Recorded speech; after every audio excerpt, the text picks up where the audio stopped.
Broadcasting to you live from the Milky Way galaxy, the Orion spiral arm of the Milky Way galaxy, to be specific.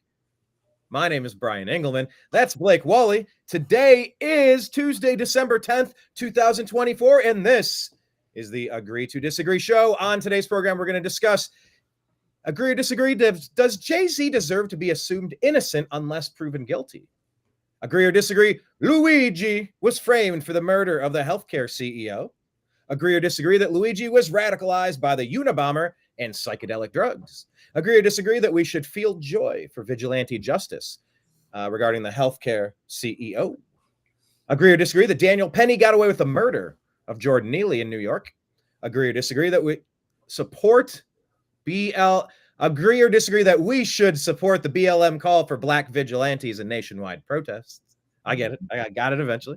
Agree or disagree that Syria will be much better off now that Assad has fled the country. And agree or disagree that Liz Cheney should be given a pass for destroying J6 evidence. All of these topics and more will be discussed on today's show.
All right, now, Blake, that last guy there, Joe Biggs, who is that guy again? Remind the viewers, and will he be underneath the umbrella of the J6 pardons that Trump is discussing right now? Or is he in a different class of person there? What was his story again, Joe Biggs? So it was Staff Sergeant Joe Biggs, and he was like a war hero, I guess, and I forgot who used to be in. It was a former writer who got killed in L.A. by Brennan. Remember the guy with the engine? He got into the Mercedes. It was a journalist. Michael Hastings. Michael Hastings. There you go. So I think Michael Hastings, when he was a war correspondent journalist, was embedded with Joe Biggs's unit. I don't know if that was Afghanistan or Iraq or whatever. So, but Joe Biggs ended up getting a job at InfoWars, and then he also was involved in that, going down to Hastings to check out that whole big shit show down there. By the way, so interesting here. Check this out. I had no idea. I'm trying to make sense of this. They're showing that his age, he was either born in 83 or 84. And he's either 40 or 41. How is that not commonly available information? That's an odd how do you do, I suppose. Anyway, but yeah, he was the last person in that intro video, and he got wrapped up in the J6 stuff. And Trump is out there telling people that, you know, he's going to be making some pardons. But he was sentenced to some higher end stuff. I think Biggs where it counts. What's up, Kenneth? Everybody else out there, please leave your comments. We like to insert them into the program. Yeah, we're definitely going to be talking about Daniel Penny. Penny, for your two thoughts. Blake, mystery date Wally. Oh, maybe it should be a Ryan, Ohio was I. I was. But yeah, Biggs was wrapped up in it. I think he got like 15 or 17 years. And I don't know if he's going to be covered under this J6 sweeping pardon blanket that you feel is on its way, Blake. So it just dawned on me while watching that, because I've been seeing the clips. Have you been watching President Trump discussing pardoning people that got caught in that entrapment situation that Pelosi and Cheney set up? We'll get to Cheney later today. Actually, let's just go to Cheney for the first topic. But thoughts on Biggs, and if you've heard Trump talking about the pardons. Yeah, I did see part of that. I did not see the whole interview or a lot of those clips, and I should have. I forgot, but I did see the part of that one, or at least the headlines on it. So yeah, so Joe Biggs, Infowars, and then he went to the Proud Boys and became one of their higher ranking people. He was at J6 and got snagged up in that shit show, and he's been in jail ever since. So it's terrible. So hopefully he'll be released. He'll be pardoned day one, as Trump has said in this interview here. Yeah, let's play this clip real quick here. I'm going to look at everything. We're going to look at individual cases, yeah. Okay. But I'm going to be acting very quickly. Within your first 100 days, first day? First day. First day. Yeah, I'm looking. Blake, pause it right there. But I mean, this is going to be first day stuff. This dude he's already getting everything squared away.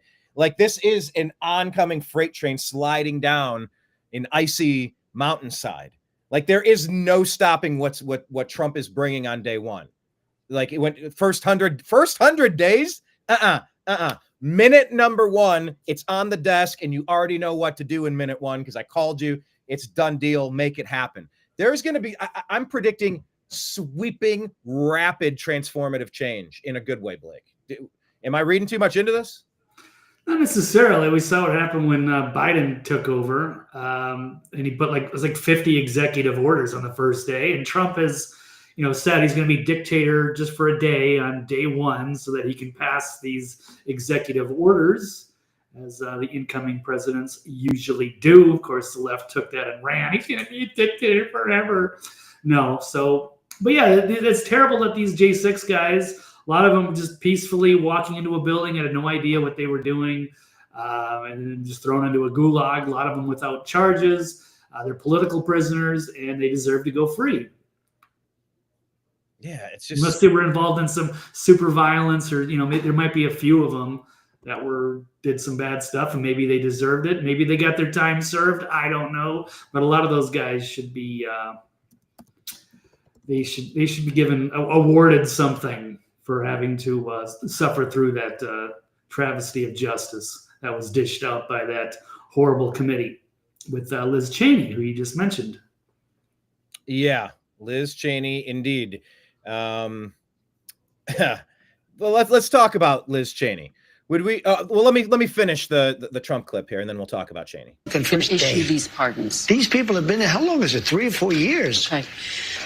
By the way, they've been in there for years, and they're in a filthy, disgusting place that shouldn't even be allowed to be open.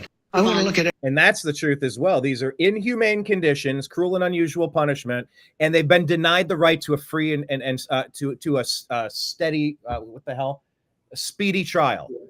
What's the other word? A something in speedy, or I'm confusing too. But yeah, they have the right to a speedy trial.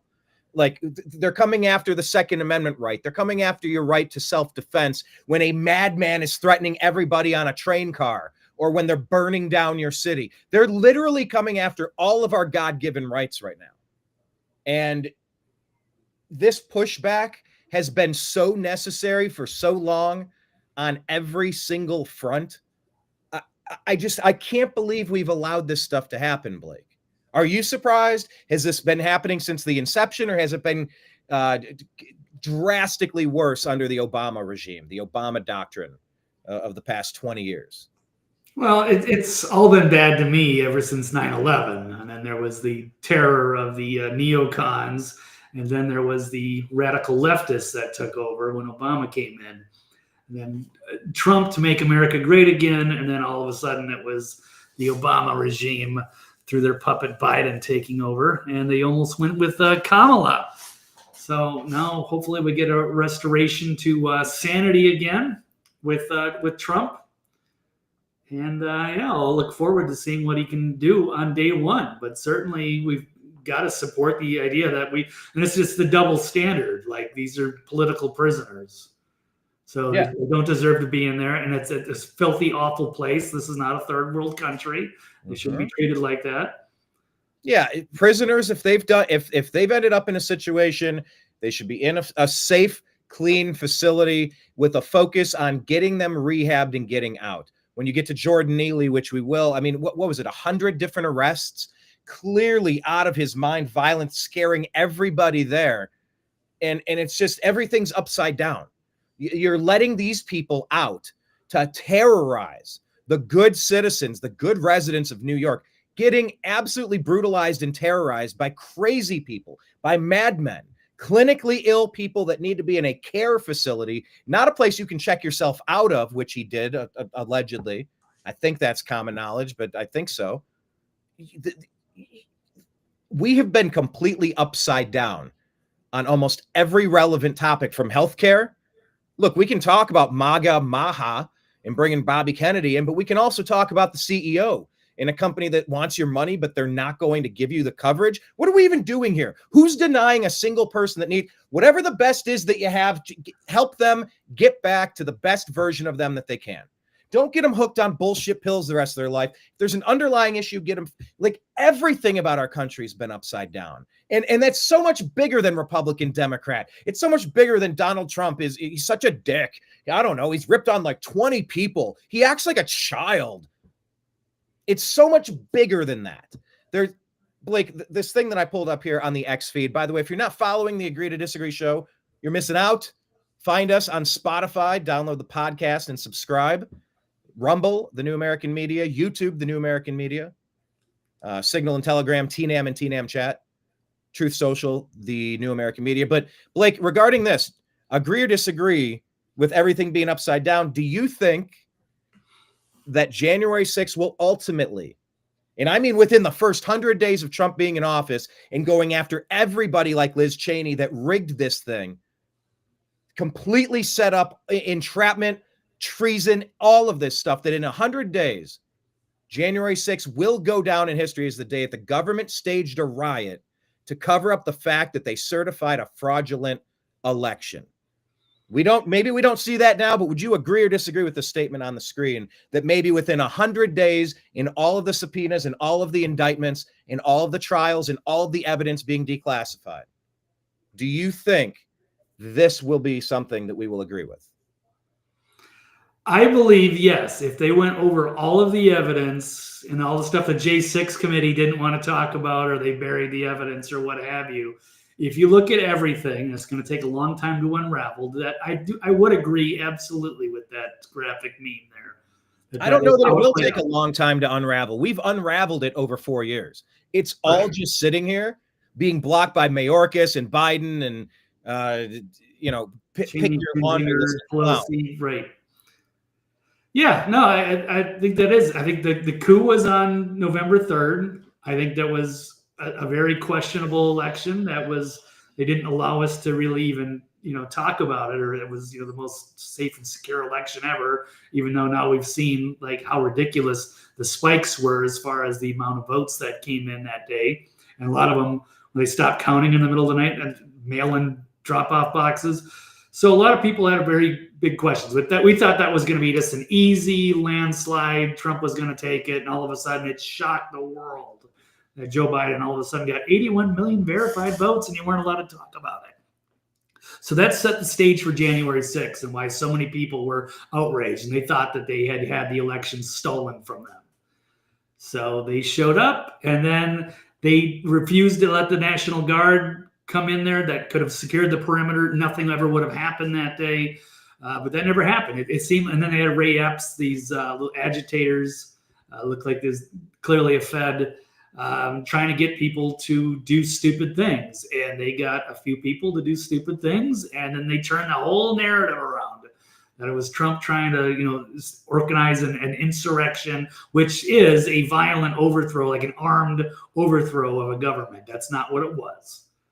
There was one shot fired that day, and it was from the inside, shooting an unarmed veteran mother through a locked door and glass.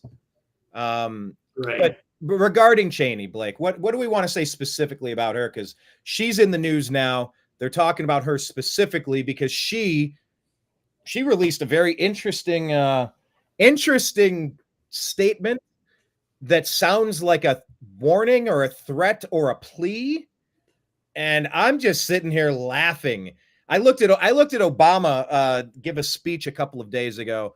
The dude looks like a drowned rat. He looks old. He looks frail. He looks sick. He looks terrified of what's coming. And when I see Cheney putting stuff out here like this, I'm going, oh my God, hand me the popcorn. I want first row. I hope I'm in the lottery where I get to pull a ticket and participate in this somehow. I don't know in what capacity, but I feel like gloriousness is coming towards us. But anyway, let's talk about Liz Cheney. Right. So she's pushing back here. She's saying ridiculous and false. And you got, Liz Cheney and Adam Schiff, of course, are pushing back after Trump says the January 6th committee members should be jailed. And then Adam Kinzinger said, oh, bring it on. Yeah, that's big words. Oh, yeah. I agree, Adam. I agree there should be penalties for what you've done to drag our country through this bullshit for all of these years. Oh, yeah, Adam. We'll bring it on. I think that's what happened in the massive mandate, the landslide that just occurred in this last election. If you haven't noticed, the winds of change have come. I'd say good sir, but you're not a good sir. You're a piece of shit. Ooh. Yeah. Yeah. Well, I have no room in my life, no room in my headspace for pieces of shit like Liz Cheney, Adam Kinzinger, Adam Schiff, Nancy Pelosi, Barack Hussein Obama, Kamala Harris, Joe Biden. Fuck all of those people and all of the lies that they've pushed. They've tried to say, hey, anyone that disagrees with you on this topic, they're a Nazi. They're an evil person. They're a monster. They're crazy. They're dangerous. They're going to steal your democracy. Fuck these people. They're not even people. They've acted like demons. And the shit that they've done, they have committed legitimate crimes, legitimate criminal activity, dragging our country through this bullshit that has caused so much brain damage to the people who have watched MSNBC, CNN, listen to their high school and college professors, brainwash them into lies. Like Trump says, go drink bleach. He never fucking said that. Well, Trump called Nazis fine people. He never fucking said that. And they based their entire campaign on, hey, did you see what happened in Minnesota with that cop? Burn the country down because everyone opposing you is a monster. Fuck these people. And yes, I think the hammer of justice is coming. It can't get here fucking fast enough. Put them in jail, make it a pay-per-view event, leave them there for fucking ever. Treason has serious consequences. What they were doing was not just regular political back and forth. They weren't just, I don't know, dirty tricks or I don't know. I called in a favor and they messed with your advertisement and your commercial didn't run properly. No, that's like some normal bullshit. You're framing these people for treason. You're locking them up in deplorable conditions with no speedy trial based on a fucking entrapment that you used to cloud everything that you did to rig the 2020 election. Did it cause a difference in the ultimate tally in votes? Well, no court of law has been able to prove that, Blake. And that's what we were banned from saying. We weren't allowed to have any fucking opinion on this. We were silenced and erased from social media. Can't publish, can't monetize. How about go fuck yourself, America? That's how the Democrats treated us. Who was right about COVID? Who was right about the theft in 2020? Who's been right about 95% of the shit that those assholes on CNN and MSNBC have been saying to us? Who's been right? Who has a good batting average? Who's getting the Juan Soto-sized Mets contract? What, almost $800 million for a guy that can barely play defense? Who has a batting average that's kicking ass, Blake? I think you and I have been damn near spot on most of these stories. Meanwhile, they have been lying to us. So yeah, I think it's time, Adam Kinzinger, Liz Cheney. I think your criminal activity, when you tried to frame innocent people, That's about to become blowback. Ron Paul talks about blowback. That's why you're not supposed to be Team America World Police, because eventually you'll have blowback. Well, guess what? You picked the wrong team. You picked the wrong group of criminals to align yourselves with, and you dragged our country. You distracted us. You dragged us through the mud. You've abused us. And your day's coming. Blake, go ahead. I'm going to stop talking now. I think you get I think you get the gist of where I'm thinking on this one. Yeah, I got you. I think I would agree with that. Well done, Brian. Deb says not to sugarcoat it. Next time. Sugarcoat it. I'm literally getting a lozenge because I'm like yelling. But Blake, for 4 years, we've been lied to about almost every relevant point that has shaped our political philosophy. For 4 years, almost every single narrative has been a legitimate gaslighting campaign. And I'm so sick of it. And the people, we just need to move on. We shouldn't be divisive in the next term. If we don't punish these people for the treason they have committed, they're going to do it again. Make an example out of them, make it pay-per-view, and you tell everybody, look at what they've done. Look at what criminal courts, military tribunals have had full access to a wide and robust attempt at a defense. You're not going to railroad through these unselect committees like that bullshit Pelosi and Schiff and Kinzinger were trying to pass off as a commission to frame Trump to make sure he can't win this term, which he did because he won 2020.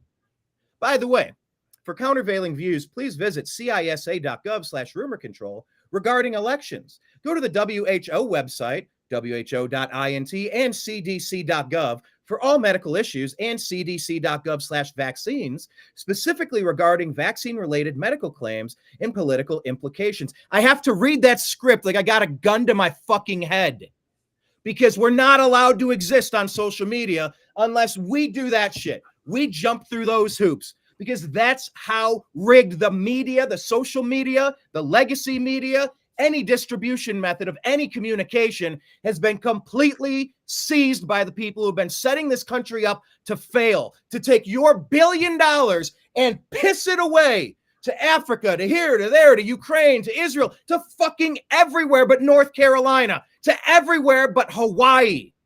With $1 billion, could you take everybody who's been displaced, buy them a quarter-acre lot and build them a tiny house and help them get their life in order? Of course you fucking can.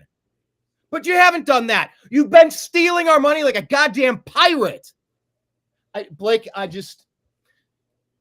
their day is coming. Their day is here. We don't need time to unpack this. It's unpacked. We see it. We know it. They must suffer the penalty of the criminal activity that they participated in. They started this shit. Okay, for the 10th time, I think I'm done. I got to stop doing this. But it's brought out something in me, because you're thinking about someone sitting in a rat-infested, fucking moldy, musty, damp, dark piece of shit basement somewhere. They haven't even had a chance to get their defense, and it's been 4 fucking years. And they're coming for every one of us if we let them. This election was a big double-barreled middle finger saying, you better back the fuck off. The rattlesnake tail, the don't tread on me, that was the biggest rattlesnake tail shake you've ever fucking seen. And by the way, pass the SAVE Act, and let's see how big it really would have been if they weren't still pulling their shit in the big blue cities. Blake, there's fundamental transformation that's possible right now. And I'm just hopeful that we take advantage of it. And we hit the ground running on day 1, minute 1, hour 1, go. Oh, you mean in the first 100 days? No, bitch. I mean in the first 60 seconds. Everybody at my command knows exactly what's expected. Go. That's what I want to see. Deb from SAC is saying, I think Mike's rubbing off on Brian. Now, Deb, you might be new to the party, but I've been Brian for since way before I knew Mike Barra. But perhaps, yes. But when we love something, we're passionate about it. When we're right and we're being fucked with, and we ask and we push and we put some distance, maybe we take a step backward. At some point, the colonists have to say, we've repeatedly requested that you stop doing what you're doing. You messed around and now you're going to find out. Okay. Like Liz Cheney, I think we were talking about. Yeah. All right. Yes. So I need a sponsor for cough drops because, wow, that was a lot more than I had anticipated. yeah, that was quite a while, quite a rant there, Brian. Well done. Yeah. So yeah, I totally agree, Brian. They should definitely have some retribution, and they did it to themselves. I would agree with there. And they had their day, and they tried to lie about a narrative and put innocent people in jail, and they tried to undermine and destroy our democracy. And they wanted to force vaccinate us. And they've put 30 million non-Americans into this country. It's like everything you could imagine that they're doing. They're doing it all at once. Also, yeah, the J6 thing. But every one of our current stories are connected to J6 because that was such a central pivot point to turn into the clusterfuck that it is today. But a lot of people say, and maybe I would tend to agree, what's happened now because of the blowback of what they've done and what we all see with our own two eyes that they've done, it's going to be so much more powerful and effective right now with the House, with the Senate, with the SCOTUS, and the will of the people angry after watching them thinking, we'll never lose an election again. Well, now it feels like we're going to be able to do 10 times as much as we could have if he would have won in 2020. I think that's for certain because all their lies have fallen apart, Blake. Yeah, now it's time to expose all those lies and, fix this country. And so, yes, those people are going to they deserve some jail time, especially if they're caught with deleting and destroying evidence. Yeah, that's pretty bad news. So that's the J6 committee. That's what they were involved in to protect themselves and the narrative and to turn everything against Trump. They orchestrated this whole shit show and charade. And yeah, with Liz Cheney and Kinzinger and Adam Schiff, all those people, it's time. If we call him pencil neck Schiff, Shifty Schiff. Yep. So, yeah. So Liz Cheney said President Trump flooding jail time for her and other members of the January 6th committee is a continuation of his assault on the rule of law. That's rich coming from somebody who destroyed and deleted evidence to smear your political enemy. Oh, they committed big time crimes in deleting their evidence. All the stuff they covered up, all the stuff when they added sound effects from Hollywood to make it sound way different than it actually was. Oh, it was a crappy Hollywood production from day one. When Trump asked for 10,000 National Guard troops repeatedly, listen to Kash Patel. He'll tell you all about it. He requested all the troops. We want this to be a nice, safe place. I go, nah, we got other plans. Who opened those big magnetic doors? Who was Ray Epps? Yeah, we could go down the laundry list. Yeah, but it's Donald Trump who's running an assault. Funny, Cheney from the neocon Cheney family, from the former rulers of the world Cheney family. These people thought they had everything under control, except they forgot. You could almost do whatever you want in foreign lands. You could almost pull off any Iraq, Iran, Afghanistan, Vietnam, go down the laundry list, Berlin. You could just do whatever you want. But when you turn your eyes inward and attack the American citizens, see, that's where it's not okay. When the inflation makes it impossible for us to get by anymore, we'll get to the CEO Luigi story in a minute. You done fucked up. You can pull away any stunt that you want if you take care of the people inside of the gates. But when you start turning on the people inside the gates and literally going after them and framing them, you done fucked up. And I think that's what Cheney and them have done. They've played their last card. They're toast, man.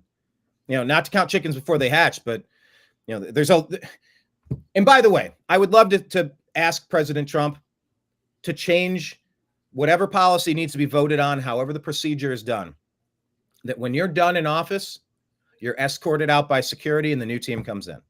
This 2-month lame duck period is for the birds, man. Would you agree with that one?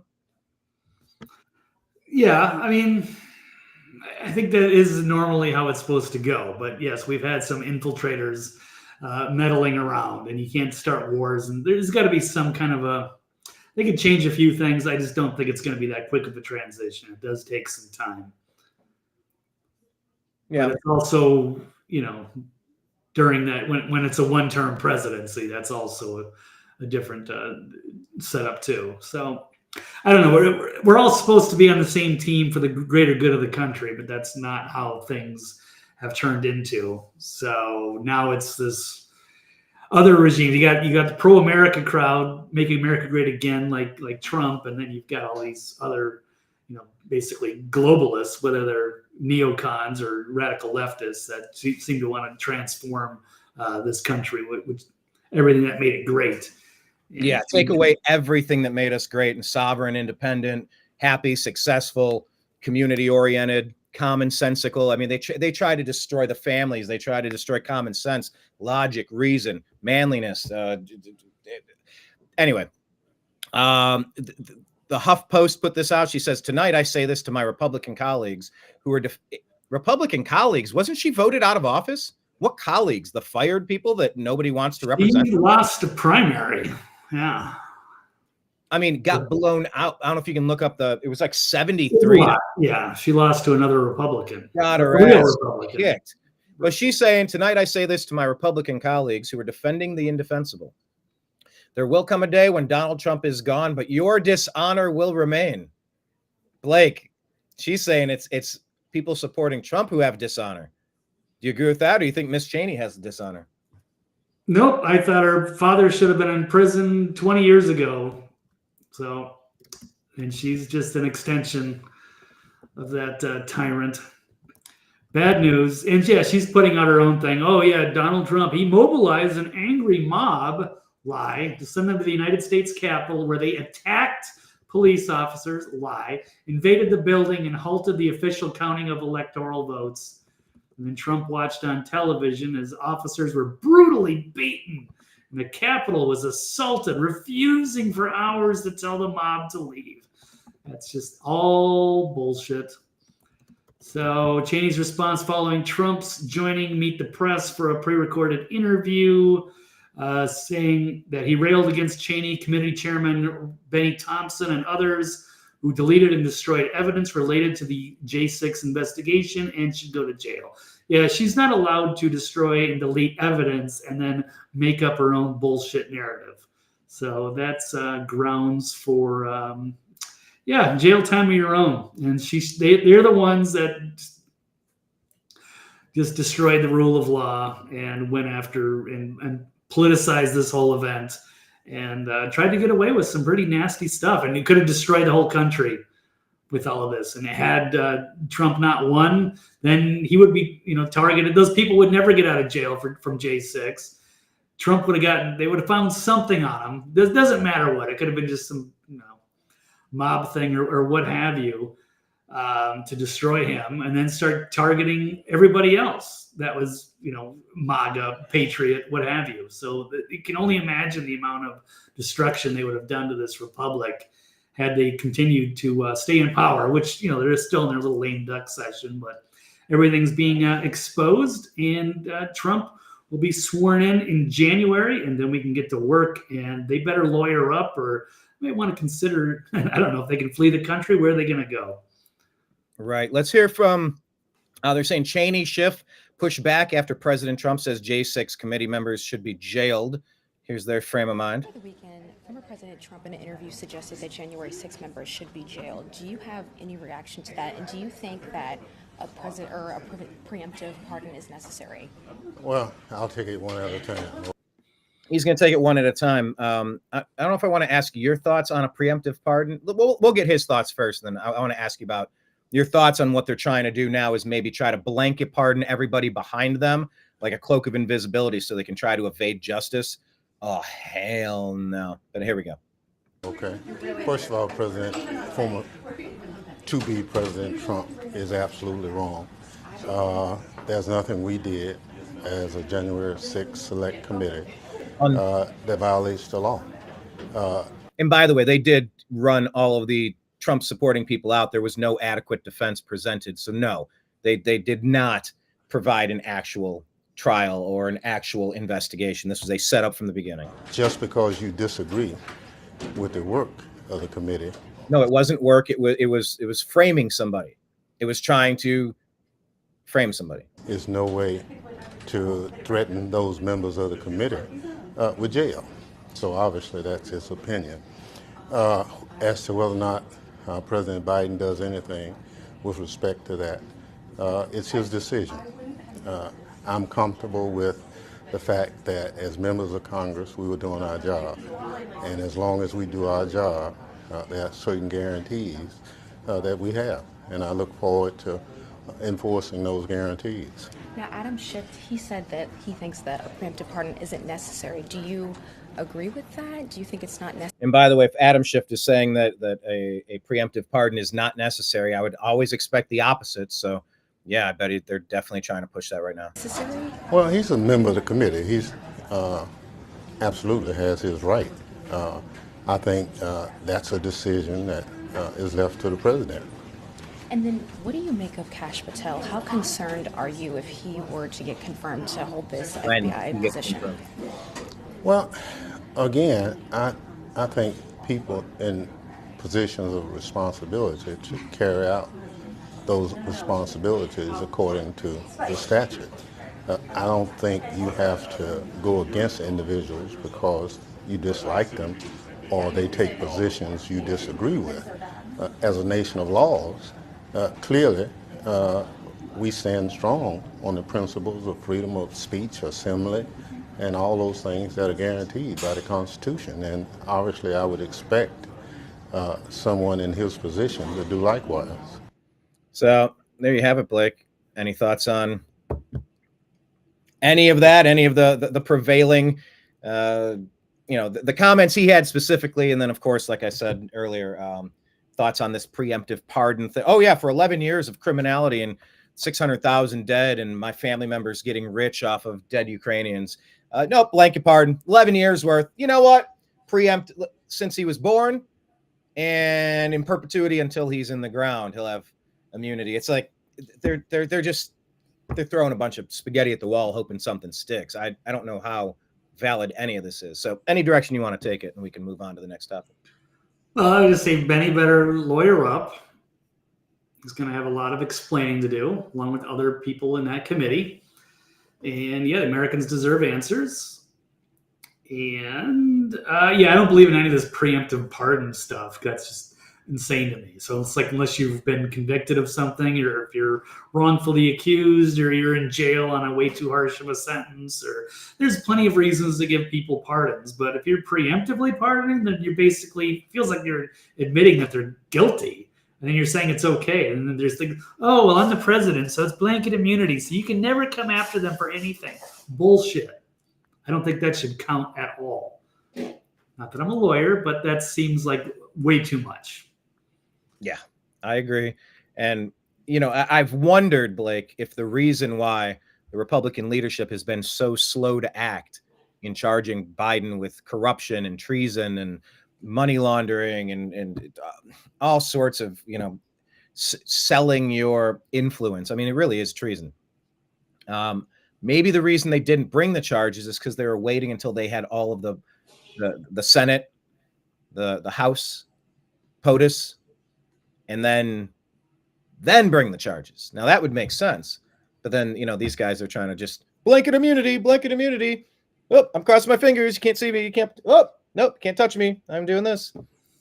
It's like a game of tag. I'm touching the pole. Can't touch it. Oh, no, I'm good. I'm safe. I'm safe. I don't know. We'll see. All right. Well, you brought up people being wrongly accused. I want to pivot to probably the most, God, there's so many important stories. Let's talk about Daniel Penny, not guilty.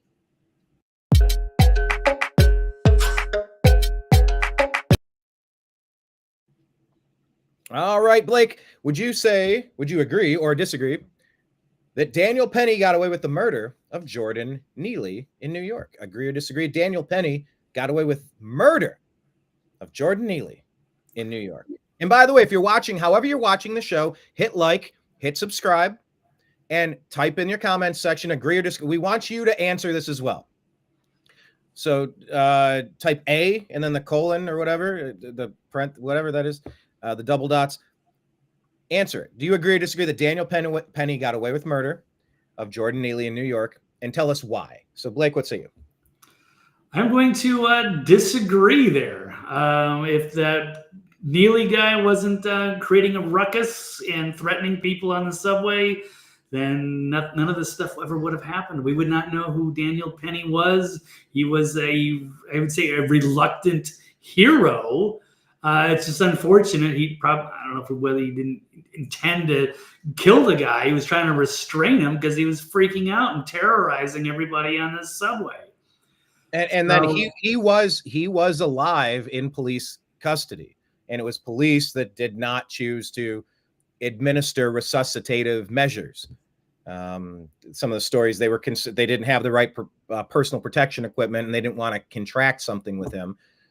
I don't know if they knew at the time this guy had roughly been arrested 100 times. But Daniel Penny didn't even kill him. And the way he described it was he was restrained, in Daniel Penny's own words, and he kind of walks through. If you go on yesterday's post for @American_media_, follow the New American Media on X at American_media_. In his own words, he says he restrained him and he had him, and there was someone else helping too. And as the person that he was restraining, as that fight back got lessened, his grip lessened. And so when the guy was able to calm down, it's not like he choked him out and kept choking him out and choked him out and kept elbowing him in the face. Like, that wasn't what was happening here. And he was handed to police, still alive. These are the details as I understand them. I don't claim to be an expert on the case. If there's something I'm getting wrong, let me know, type in the comments, but that's my general understanding of it. But okay, I wasn't aware of that detail. So if this was a UFC fight, these chokeholds happen all the time, and one guy submits, or the referee will intervene because some guys don't want to tap out, and then they'll go to sleep. And the referees were the police. As soon as there was a stop that they could come on, that was when the referees came in.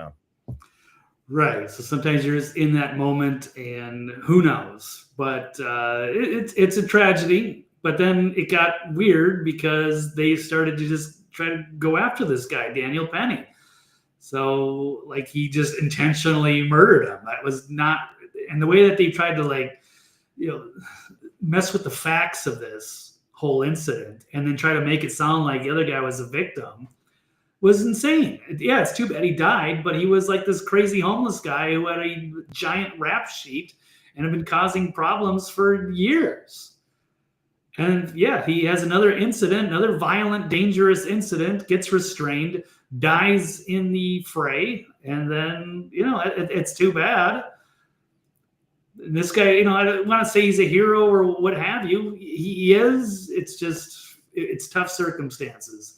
And it was very scary there for a long time that they were going to try to ruin, just like Kyle Rittenhouse, who defended himself. Yeah, it sucks. Some people died, but he was well within his rights to defend himself.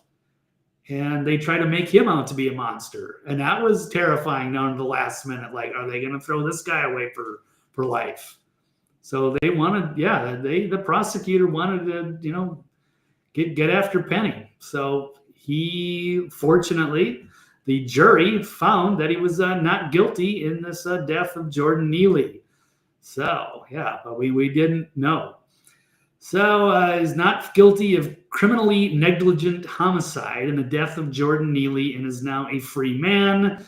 You had Manhattan Assistant DA, this crazy lady, Daphne Yoren's gambit to avoid a mistrial by dropping a manslaughter charge against Penny in a bid to secure a conviction on a lesser charge failed. So had she struck with the manslaughter charge and allowed a mistrial to be declared, District Attorney Alvin Bragg, there's that name, could have tried him again in a second trial with a biased jury, potentially securing a conviction. So I don't know. Why don't we check this one out?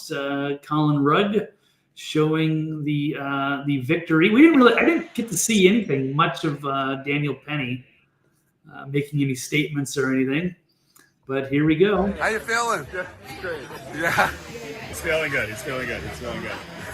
What's up? Come together. How's it going? How's it feel?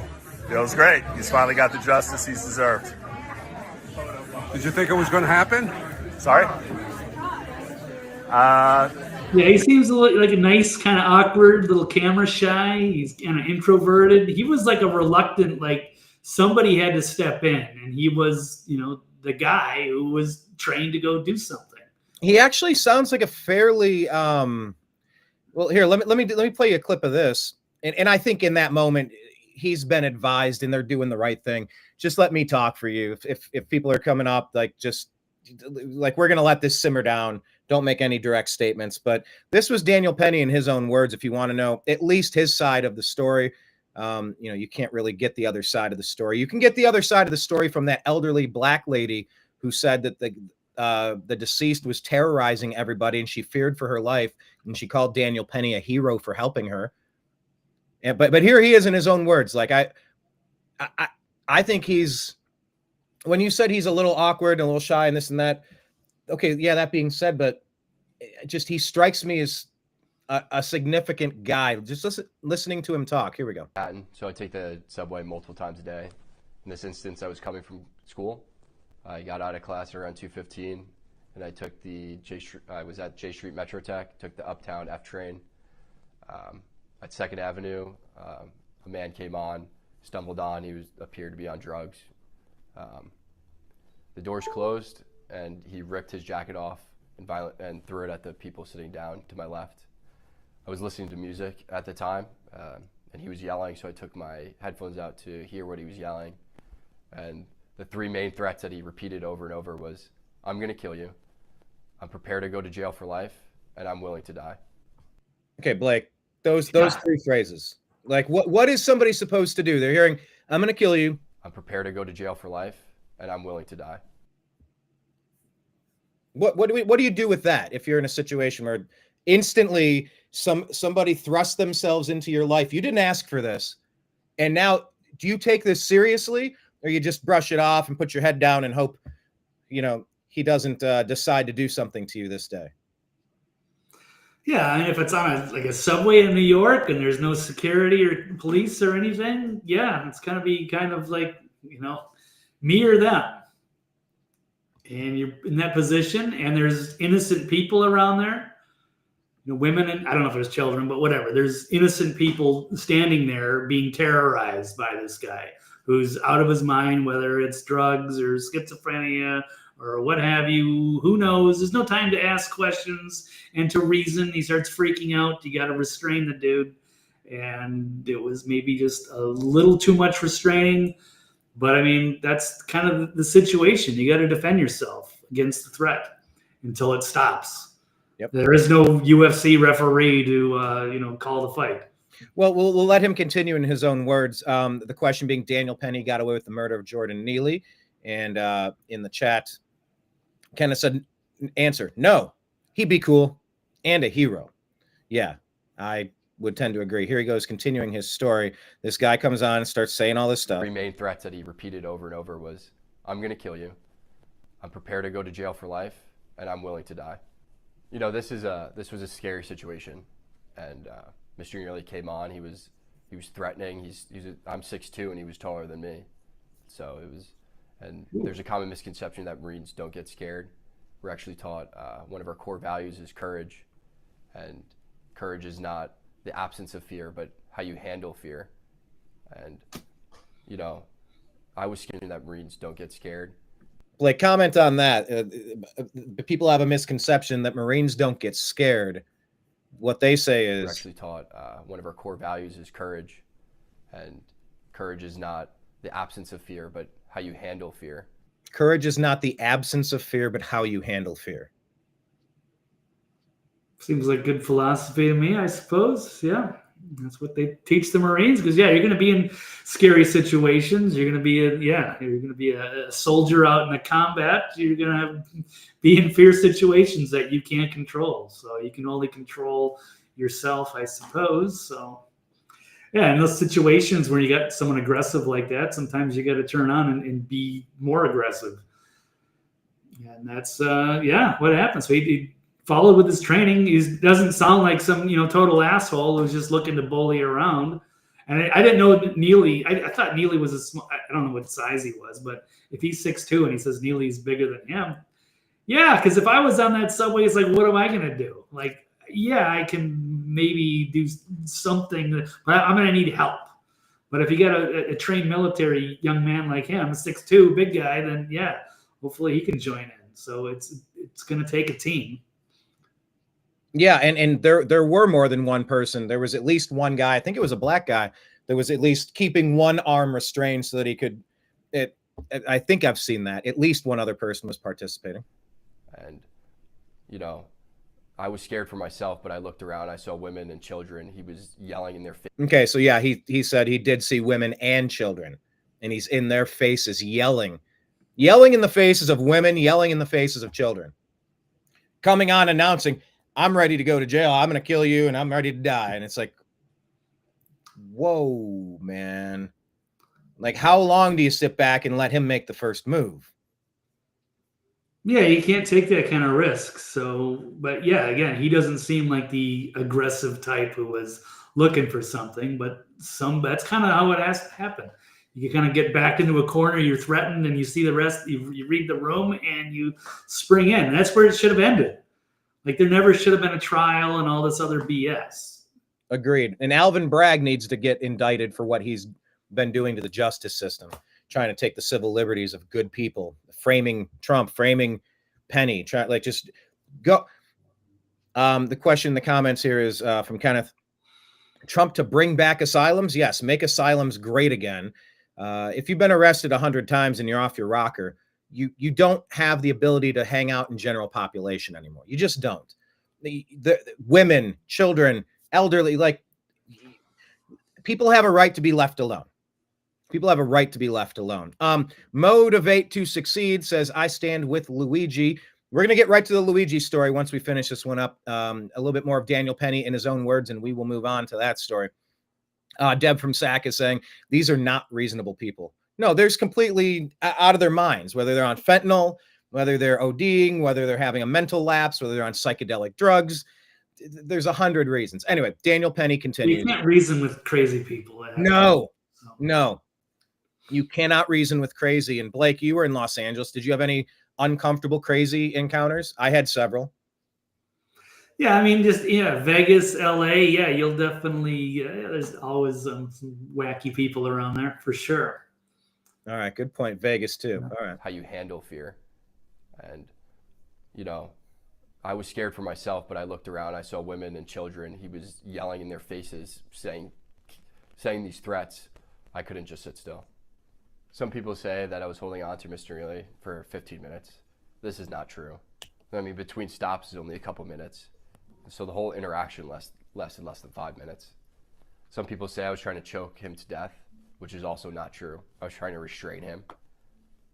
You can see in the video, there's a clear rise and fall of his chest, indicating that he's breathing. I'm trying to restrain him from him being able to carry out the threats. And then some people say that this was about race, which is absolutely ridiculous. I didn't see a black man threatening passengers. I saw a man threatening passengers, a lot of whom were people of color.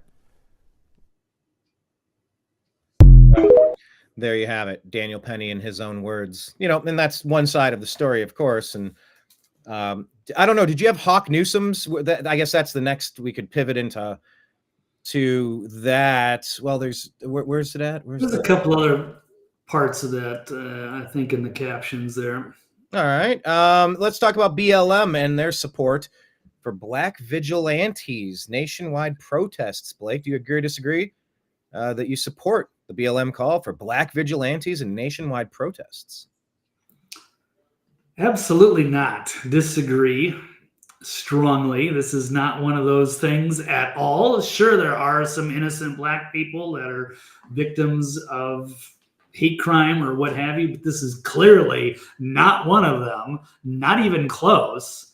And so, but you still got these people, these opportunists that are out there trying to cause problems. Let's pull this story up here. Here we go. BLM leader calls for Black vigilantes after Daniel Penny verdict, despite the group denouncing the riot allegations. So, yeah, we got Black Lives Matter Greater New York co-founder Hawk Newsome. He looks Not to be scary. confused with Hawk Tua from our Thursday episode. No, not at all. So I don't know. Let's watch him and his words as he reacts to. And by the way, when you listen to the words, listen to his one hype lady. He's got one hype lady with him. Yeah. It's very sad. It's very sad. Just like everybody else has vigilantes, we need some black vigilantes. That's right. People want to jump up and choke us and kill us for being loud. How about this guy needs to get his ass kicked for being a loud jack off, maybe. For being for being loud, Blake. Right. He's saying that being loud. Yeah, that's exactly how he frames it. He switches it. So it's a guy threatening everybody, and he was just a loud guy on the subway, and then he just got choked out by this guy. It's amazing how they frame this. Terrible. And it's just disgrace to good activists that are standing up for the rights of maybe disenfranchised people. And these grifters that have taken over that organization. And now they're calling for what? The nationwide protests for this guy? I mean, can't they just be honest about, who he was? He was a crazy homeless guy he was a criminal. Why would people want to go and protest for that? And by the way, Kelly Thomas was beaten to death by 2 Fullerton, California officers on camera with audio. It's terrible. He had been arrested several times. He had his mental health issues. He was not threatening people. He was sitting on a curb in the park, and the cops put gloves on to make sure they didn't get blood on him when they pummeled him to death in the parking lot, almost like American History X, like stomping the curb. That was a case where someone should not have been abused into their death. This is a case where this guy, this Neely, with over 100 arrests, I believe, has been abusing the residents of New York over and over and literally threatening them with their lives. We have a right to self-defense in this country. You do not have the right to threaten my life. You don't have that right, especially, I don't know you. I don't know what you have in your pocket. I don't know what you're capable of. I'm not going to take the chance. Since what you intend to do to me, I'm going to take you at your word. You're right, Blake. There are real activists out there that can frame an issue and be honest about it. There's nothing honest about the way this guy is presenting himself, and he's calling for racial hate crimes. He's calling for nationwide hate crimes. There's no way to sugarcoat. He wants black vigilantes to go after white people because Penny was white. He wants to get one back. It's very obvious what is happening here, and I'm wondering, when is he going to get indicted? There you go. There's something there. Inciting violence, of course. All right, well, let's let him continue here. Tired. I know you're looking for us to be like, oh, go and march. Go and march. No. This weekend, I want you to hold a community event everywhere from the Bronx to Houston to Seattle to Florida. Black people, whole community event, and talk about what you need. Okay, then. You need protection from people who are going to come up in your face and threaten to kill you. That's what you need protection from, asshole. That's what you need to be protected from. The woman on that train, I believe she was an older lady, maybe middle-aged, maybe elderly. She called Daniel Penny a hero. Thankfully, someone was there to protect her. God knows how that could have turned out.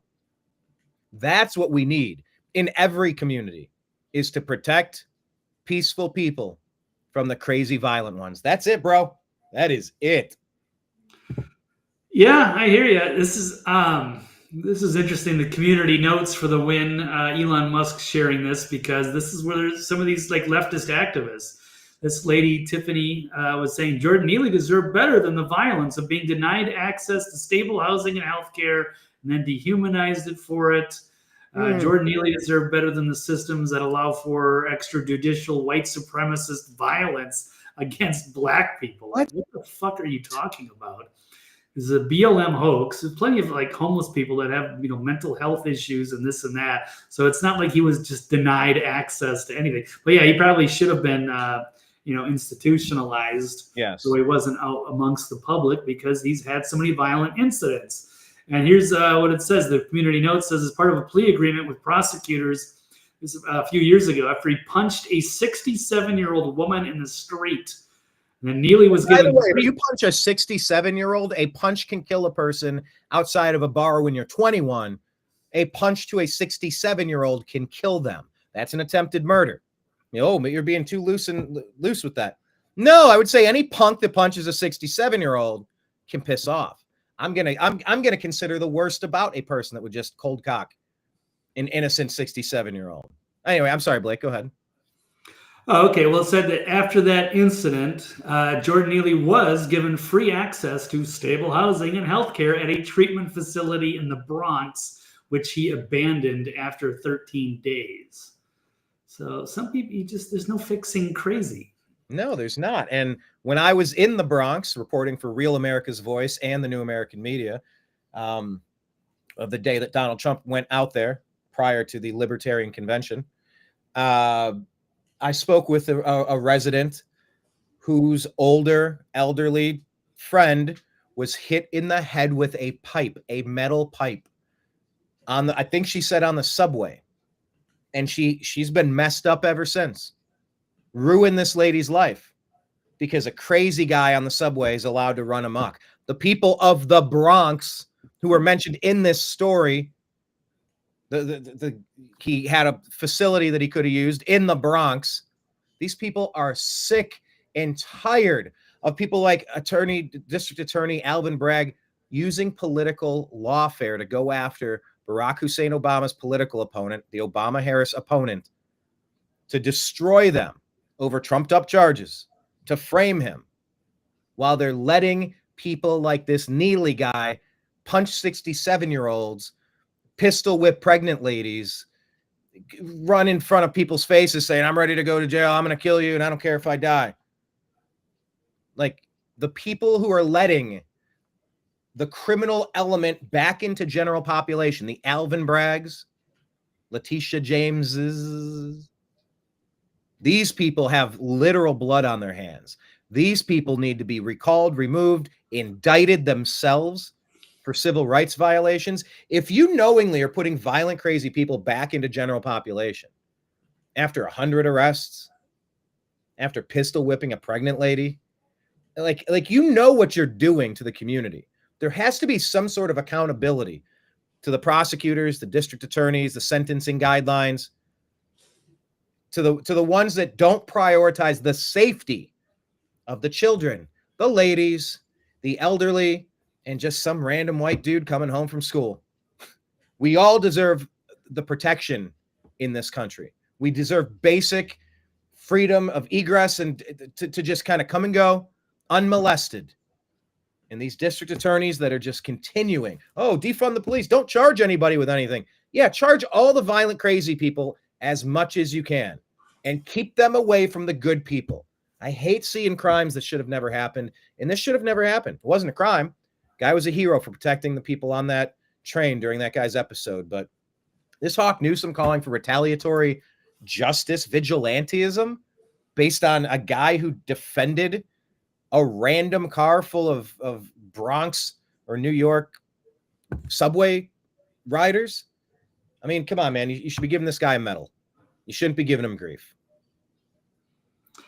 Yeah, I would agree with that. And yeah, according to this article, the Federalist, the Daniel Penny verdict is a signal that the BLM era is over. Well, it should be over for these grifters that have taken advantage of this cause. So yeah, and people like that, this guy should automatically be like kicked out of that organization with prejudice, because he's given everybody a bad name and he's not looking at the facts. He's not being honest about it, and now he's calling for nationwide protests and vigilante justice, racial vigilante justice. So yeah, maybe he should be detained, answer some questions. So, he absolutely deserves a visit with that stunt. All right, but let's pivot. Or do you have more on this guy? On this? Nope, I think that's it. We'll pivot to the next one. More vigilante stuff. This time, let's talk about the CEO of the healthcare company.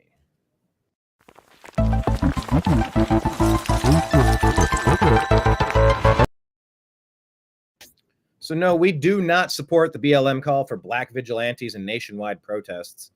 But, we did have that comment in our thread earlier that they support Luigi and, the vigilante hero thing here. Blake, agree or disagree that the United Healthcare assassin is a vigilante hero? What say you?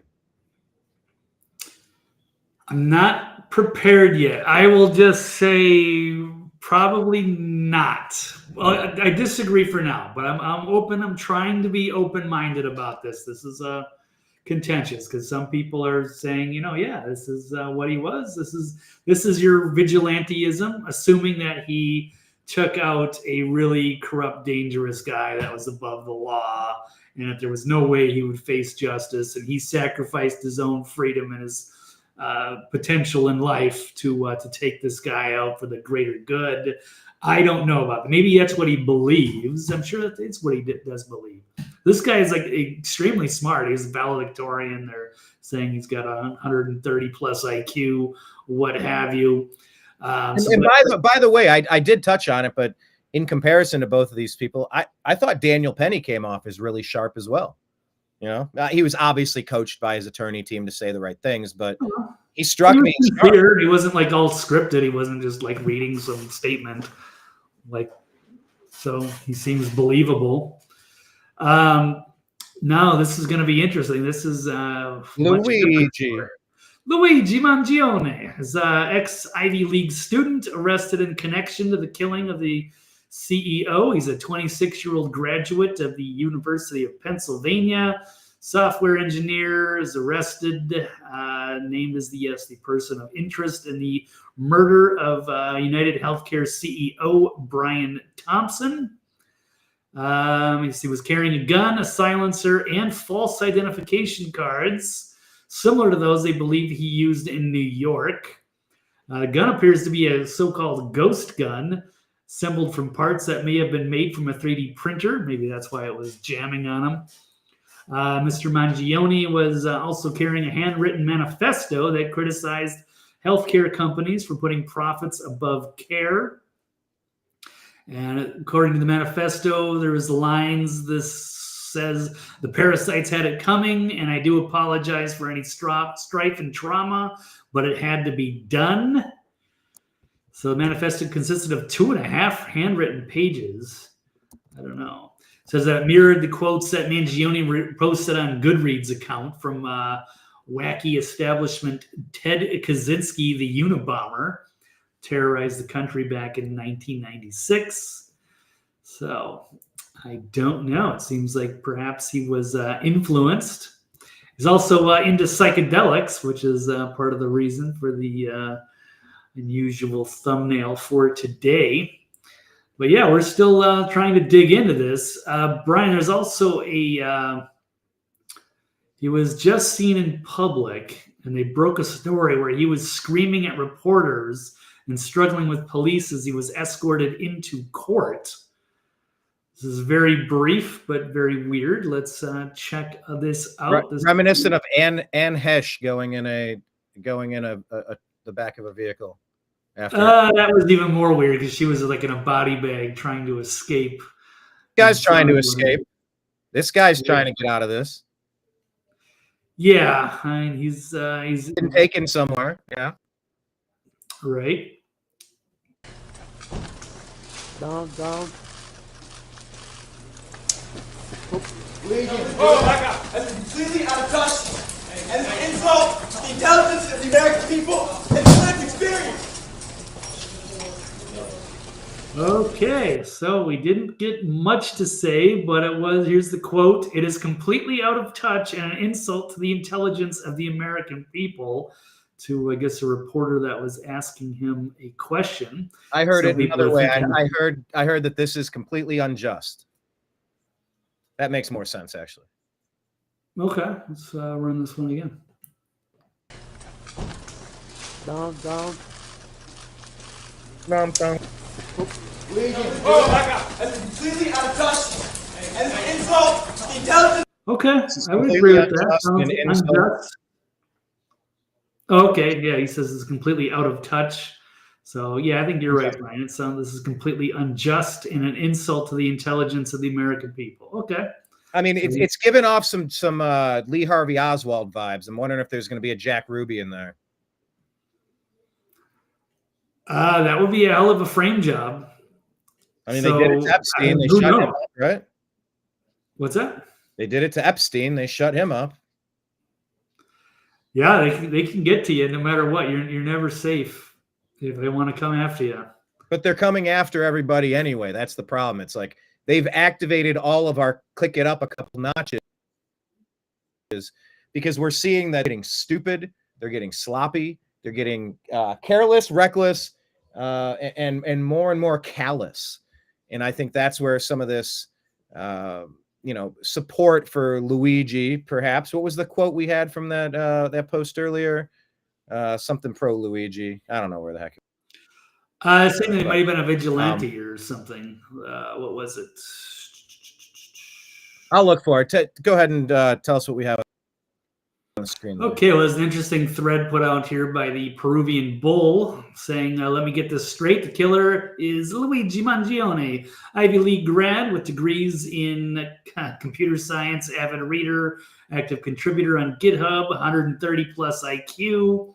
But all of a sudden, he takes off his mask at a Starbucks to flirt with an employee. Then an hour later goes and calmly kills the CEO of a major healthcare company, rides away on a bike into Central Park, and a week later goes to a local McDonald's where he brings the same murder weapon, the fake ID he used to check into a hotel, and a written manifesto talking about how horrible the American healthcare system is. But he somehow gets ID'd by the cashier after he sits down, where he works on his laptop until police come inside McDonald's, sitting there with his ghost gun and the suppressor that he made himself. So he goes to a park, ditches a backpack full of Monopoly money, but not the murder weapon. Plus, I guess the backpack straps in the photo are a different color than the ones where he's in that other video where they show him going through the subway turnstiles, which some people were saying didn't look like him or wasn't the same color jacket or what have you. They're saying the straps were different on the backpack. I don't know, but there's certainly some questions here. So is he trying to get caught? Why didn't he turn himself in?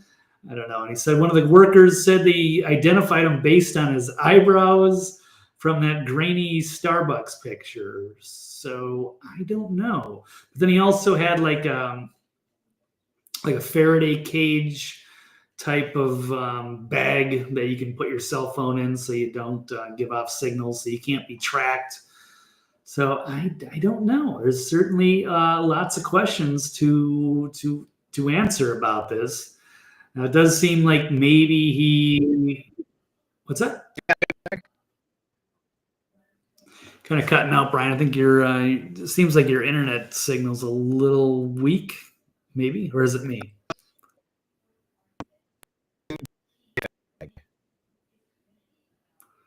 Something bag. I don't know. I'm not sure, Brian. You're coming in pixelated, but I can't tell if it's who's got the sloppy signal this time.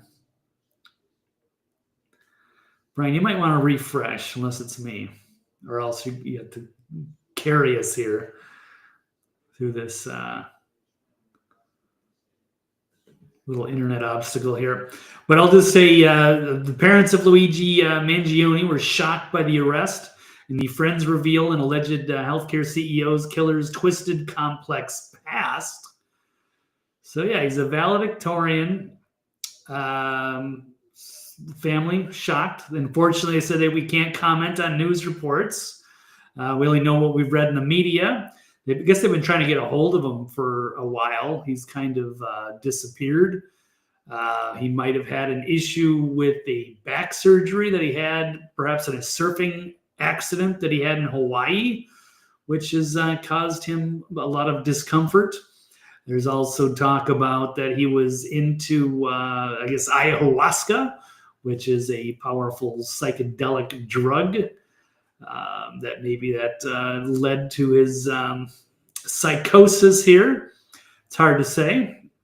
Yeah, I said it turns out they had a mutual friend, went to high school with Mangione, and he was on the wrestling team, says he was the class valedictorian. He had back surgery. Then he went missing, and no one has heard from him in a while. Could have had psychological distress. He was a former high-achieving student with 2 degrees from an Ivy League institution. And so, the traumatic medical procedure apparently triggered significant changes. And they're reporting that he went absolutely crazy after his medical challenges. So maybe that's led to this. There's so much here to unravel. They're just trying to put all the pieces together and find out what it is. And there are people on both sides of this. Some are saying he's a hero, and some are saying he's a villain. I am trying to hold off on my judgment. Obviously, you don't want to just shoot somebody on the street. That's some pretty extreme vigilante justice. But some people disagree. Some people really hate the healthcare companies. Actually, most people seem to really hate the healthcare companies. And there's a lot of good reasons for that. They are greedy as hell. People are complaining about their premiums. I know this whole healthcare thing is going on December 7th. Everybody in the United States has to sign up, get their healthcare plan. They're pissed off because of how much money they spend. And they realize that even when they get all this nice insurance, but as soon as they have a health problem, the insurance companies will try to screw you over on everything. So a lot of people despise these companies, and for good reason. But whether you can just go and shoot the CEOs on the street is another story.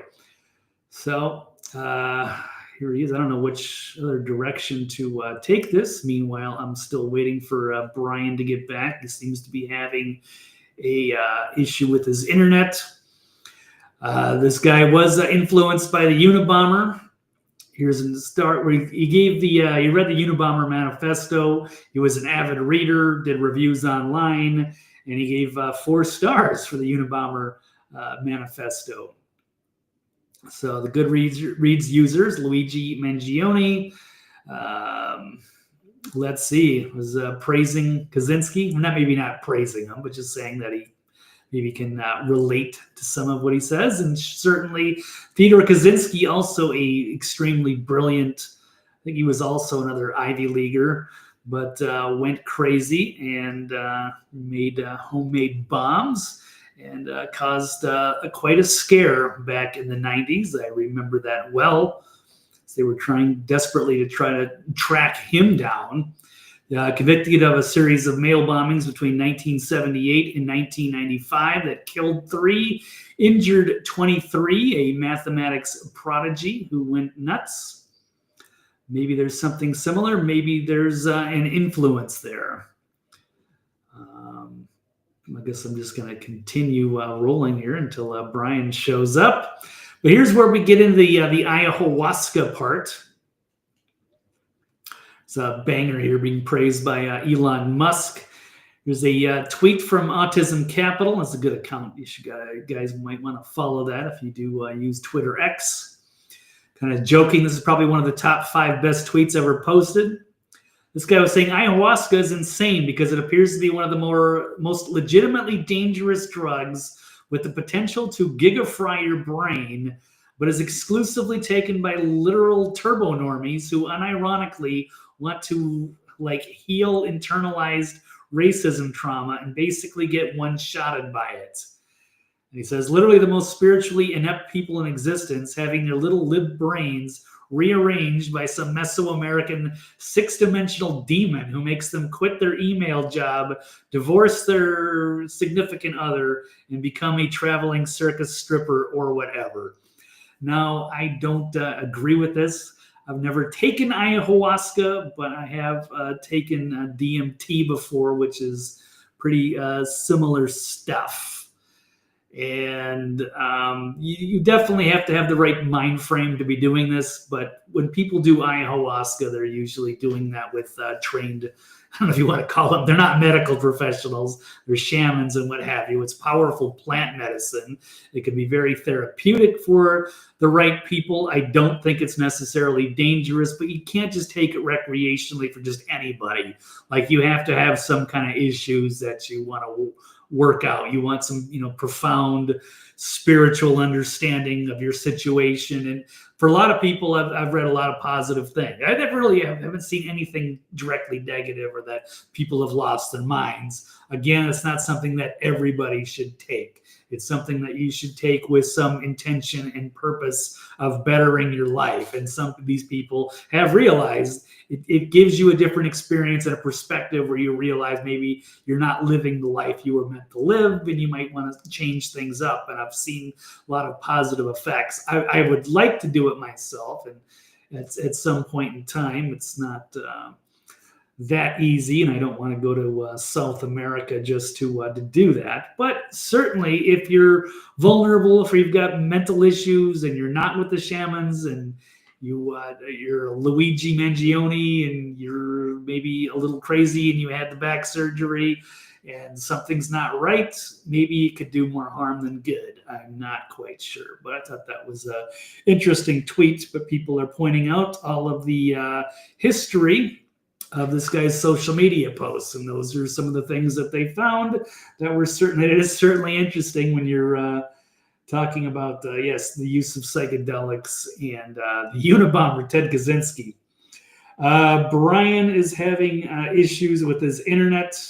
It went out. He is still out, and he is unplugged, and he is rebooting. So we'll see. Maybe he'll be back in a few minutes if he gets that straightened out. Meanwhile, I'm just going to continue to go through as a couple other points here. On the controversial side, of people saying that he's a vigilante hero. Certainly, we did have that comment in here in chat earlier, and that's a compelling argument. You're allowed to say that. We don't know until all the facts come out. So we shall see. Deb from SAC is saying psychedelic drugs are just another path to crazy. They certainly could probably amplify that effect with the wrong people. I guess I've done my share of psychedelics. I've had mostly positive experiences with that, but I don't think it maybe make you a little crazy. You got to be around the right people. Make sure your dosages are correct, or things could go astray. And I think the only things I would even recommend would be, psychedelic mushrooms or DMT or ayahuasca.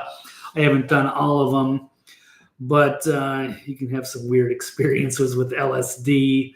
Let me see. I'm not recommending that. Just with the right set in the setting. That was all it was anyway. With Timothy Leary, you got to have the right mindset, the right comfortable setting, the right dosage. It can be positive. Deb's still sticking with coffee. CBD oil is good. CBD oil is great. DMT for weak people. Come on. I like DMT. I'll be honest. Done that a few times. I think it's past the several years ago. I actually really liked that one. Not saying it's not for everybody, but it's certainly interesting stuff. That'll make you have some profound little spiritual journey, perhaps. I think Brian's almost back here. What else? Medical CBD and cannabis is reasonable with your doctor's advice. Kenneth saying, Blake journeyed into the center of his mind. I sure did, and I didn't want to come back. See, the thing is, I really like the DMT so much that it's like I don't want to come back to normal life, because it's like all right, I'm that here. Feels like normal to me, to be just in my own little spiritual realm in the journey. I don't want, because when you snap out of it, then it's like, oh, great. Well, I'm just here and I got to go back to my. But I need an escalation and I need a supervisor. The wiring is wrong. They've had 6 people out. There's a node issue. My uploads are slow. it just snapped me off in the middle of me working and broadcasting. Like, I cannot. And they credited my account last month, but nothing showed up on my account as a giving me a month free or 2 months free. I've been having problems for months now. And the last person I talked to, I've credited your account for the inconvenience. No, you didn't. I paid 2 bills since then, and they're full $70 bills. Okay. Anyway. Yeah, no, that sucks, man. I'm sorry, man. You seem like you had like really good like fiber optic internet there for quite a while. And now it's you're having an outage today, a rare outage. So hopefully that we'll get that squared away. And you know what they did? So, yeah, it's almost like Brian's ethereal voice and coming from the void. They didn't even remove. Oh, you're under my account, so it's like the voices in my head from the DMT and the psychedelics. But I mean, it's just sloppy. It's like no concern. Are you on a Brian? I might have to. Mike pulling you down. I don't know if you're trying to talk to me or the audience, or if you're just on speakerphone. Okay, I think Brian is on speakerphone talking to somebody. It's tripping me out, man. Anyway, so we'll see. All right, well, hopefully Brian will get that squared away. Let's talk about 2 more things from the vigilante side. Here's Taylor Lorenz, although she did not look good. And she usually does. I think she's totally nuts. I know she makes a point about how, these healthcare people are greedy assholes, and maybe it's not that big of a surprise that somebody's going to try to take them out. Yeah, people are really struggling out there. People have filed bankruptcy to get out of their damn medical bills. The whole industry is a scam. And I'm starting to find some of this out. I haven't had healthcare benefits in years, and I'm trying to apply, and I just moved. I don't have a job. I'm going through some shit. And I'm at a point where I'm just, I'm 47. I just want to get a physical. I might have a hernia. I just want to get some basic stuff. I don't really use the system that much. I feel like I should just be able to do it. I think a lot of other countries maybe have a better idea on how to run the medical industry, whereas the United States, it's all built on just making as much money as possible. And it's corrupt, it's outrageous, and it preys on people that shouldn't have to worry so much about this stuff. So I don't know. We were all under there, that DMT. It's a DMT relapse, man. Hearing voices. No, I'm not. But let's hear the voices of Piers Morgan slamming the hack Taylor Lorenz, saying she felt joy over the murder of United Healthcare's CEO. And that was one of the topics today. Let me see if I can find it. In fact, why don't I just run a quick stinger, since Brian does not here to do it for me.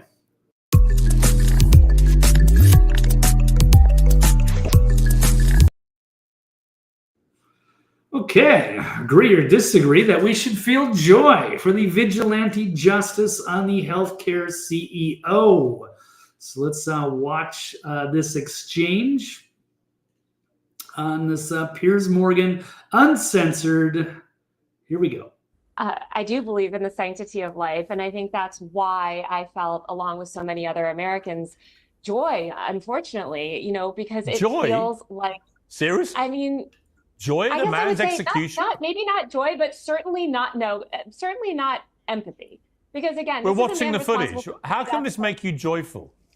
This guy's a husband, he's a father, and he's being gunned down in the middle of Manhattan. Why does that make you joyful? Of Americans that he murdered. So are the tens of thousands of Americans, innocent Americans, who died because greedy health insurance executives like this one push policies of denying care to the most vulnerable people. And the many millions of Americans that have watched people that I care about suffer, and in some cases die, because of lack of health care. So should they all be killed then? Should they all be killed, these healthcare executives?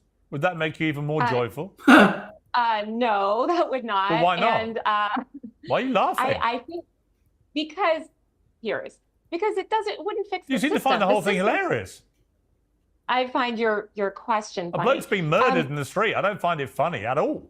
I don't find it funny that tens of thousands of Americans die every year and because they are denied life-saving healthcare from people like the CEO. Now, I want to fix this system. You're right. We shouldn't be going around shooting each other with vigilante justice. No. I think that it is a good thing that this murder has led to America, or really the media elites and politicians in this country paying attention to this issue for the first time. You mentioned you couldn't understand why somebody would feel this reaction when they watched a CEO die.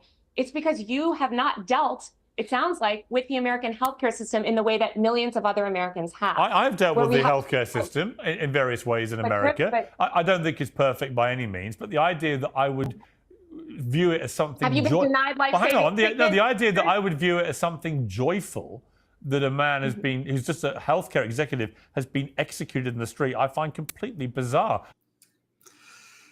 Yeah, I mean, I don't always agree with Piers Morgan, but yeah, I don't think joy is the word, unless, you know, this was a terrible person that we all knew was a household name and that they had been escaping justice and ripping off people for, you know, a decade. He's been this guy's been a CEO for like 20 years, makes a ton of money. I don't know how much influence he has on, you know, taking away care for people. And she certainly, you know, Taylor Lorenz does make a point. And actually, let me switch things up. She does make a point that a lot of people are outraged, but maybe joy is not the right word to be using here. But let me turn over to somebody I do really like, who also had a similar controversial opinion. That would be comedian Bill Burr talking about this same incident. Let's listen to him from his Monday morning podcast. About this kid who killed this CEO is none of these news programs are talking about the incredible lack of empathy from the general public about this. Oh, wait, hold on a second. Is Brian here? Do you want me to, I'll restart this one. It's only a minute clip. Brian? Oh yeah, I had that pulled up on my side. It's a incredibly powerful minute from Bill Burr. Yeah, this is a very conflicted issue because I don't know who that dude was, the CEO guy. Brian, I don't want to see somebody gunned down in the street. Maybe he's an asshole. I don't know, but that's still. Then where do we draw the line? What side do we take? So let's talk about. Well, we can talk about the policies of companies like this and that specific company. That's where we need to talk. You know, we can do two things at once. You can arrest somebody if you think they're a perpetrator. If you think you have enough evidence to convict and charge them and go that route, continue the investigation as you will. But look, make America healthy again. What in the world are we doing in our medical care facilities, Blake? We innovate and we do a lot of great stuff, but then we do disgusting. Who's denying anybody care for anything? What are we doing? This is the dumbest shit. Just trying to understand the healthcare. Well, you need to come see me first. Then you get a specialist. But then this has to go to the. And I understand everything needs a system and needs to have a system. But when you're denying care, like insurance claims, or if your house burns down or floods, like in North Carolina, you're a human being. You have a body, and if something's not working right, you go to the facility and they try to help you. What is this other stuff in between where, well, if we deny all these claims, then we can make an extra $100 billion this year. Then you're like, fuck that. Yeah. Fuck that system and fuck the people that work in that system. And then this guy, you know, they say catching strays. You know, his was not a stray. This was very deliberate to send a message, it seems, although maybe there's more, you know, we're unpacking this. There's a lot of potentialities here. Well, it's interesting theory here from one of our listeners, Adina Rona, saying, did you guys happen to notice a shooter had back trouble and he shot at the CEO's back? I think it might be a coincidence. I think you just got to get your shot off, you know, wherever it is. But yeah, certainly the shooter had the back issues, and that a lot of his friends are saying that that's led to his craziness. Yeah, surfing accident messed him up, and that will absolutely ruin you. And then who knows with medications or what have you. I mean, just I don't know if it can knock your with your spine and the connections to your brain. I mean, there's something there. So maybe it was a psychotic episode from that surgery. Yes. I mean, Deb is saying that Brian is back from the loo. No. Yep. I'm going to badmouth Spectrum because I've been having nothing but problem with Spectrum internet for months now. So I'm very displeased with my Spectrum service. They have someone coming at 9 a.m. tomorrow, and I'm sure he's going to be like the last 6 who aren't the right people to fix the job. There's a known node issue, but they're not fixing it. And even if they wanted to, they're months and months behind, but they'll prioritize it. They'll see what they can do. They'll try it. In the meantime, we're going to rewire your account and put the line, instead of up at the pole and off of your property, we're going to put it right through the neighbor's property, right through bushes and trees, where it's going to be rubbing up against there, where it's going to mess with the static in the line nonstop instead of the way it was the first time before you fixed it. So yeah, Spectrum, I'm done with you. And I hope all of you are considering your other options besides Spectrum, because I'll tell you what, I'm gonna make a plan and be ready to make a complete switch here. I'm so sick of the Spectrum service. Dude, weird. No, I was not free. Yeah, you had too much Arby's, Brian. Right? Wait, did you say I'm on the Spectrum? No. But so this place that I'm in now, my new location here, the whole complex is completely pre-wired with Spectrum. Like, there's no option. I can't, like, it's married into my rent and everything. Mm-hmm. And so apparently it's weird. So now I have to run like the apps on the TV. So I just got this new like Sony TV, and they won't even run with Spectrum. It's weird. It's a lot of strange stuff. But anyway, side issue. But yes, Spectrum is big. So they're like pre-wiring apartment complexes that the whole thing is all, but I mean, it's all fiber optic. It's new. So I'll probably have an easier issue. I hoped, no jinx, but I'm sorry you're having issues with them. And I hope that they get that resolved. Frustrating. I've met with them 5 or 6 times now. I've had people back here multiple times.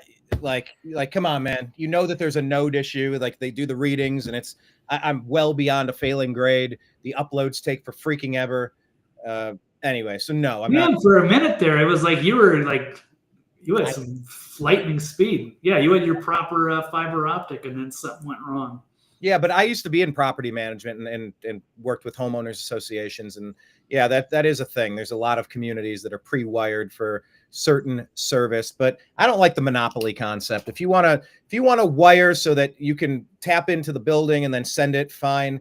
But you should be able to have other companies tap in as well. I know not everybody uses the same connection, not everybody uses the same technology, but and that's the danger of wiring your house. That's the danger of doing stuff like that.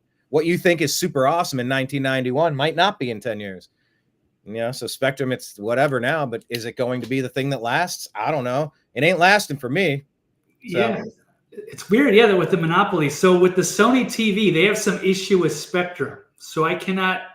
So in order to watch TV, I have to download the Spectrum app, but you can't get it on Sony. So I actually had to buy a Roku separately so that I could get the Spectrum app. It's bizarre with the way that things are changing now. The Spectrum has some rivalry with Sony and LG. If you have those TVs, you can't get your Spectrum just pre-wired in like it's supposed to. You got to circumvent it. Anyway, but let's go from monopoly on internet service to the monopoly money from this guy. And Bill Burr, let's get back to his comment. He was saying, let's talk. Just rewind it from the beginning. Let's, it's only a minute long. Yeah, it's only 59 seconds. So, right. Okay. You know what's annoying me about this kid who killed this CEO is none of these news programs are talking about the incredible lack of empathy from the general public about this. Because of how these insurance companies treat people when they are at their most vulnerable, after we've all given them our money every fucking month, and now we finally need you, and all you do is deny us. And then these pussies and all of these things are taking the pictures of their CEOs off their websites. I got to be honest with you, okay? I love that that fucking CEOs are fucking afraid right now. You should be. By and large, you're all a bunch of selfish, greedy fucking pieces of shit, and a lot of you are mass murderers. You just don't pull the trigger. That's why it looks clean. That's why these people look, oh my God, oh, he was just, walking into a hotel. It's like, okay, but what was his job? What did he do? What was the results of it? You know what's annoying me about this kid? Like, I think part of the reason why I was so fired up earlier today, and I'm listening to Billy Boy, old Billy Boy, he's using some of the same colorful language that I was using earlier. Maybe he was a little bit more laid back on the issue, but I got so worked up. It's because the healthcare system that my brother slid into, where they killed him, where they denied him coverage, where they denied him care, no ivermectin for him, because that's what the Democrats were pushing at the time. No ivermectin. You have to do remdesivir. You have to do this. And it's not about any one particular thing.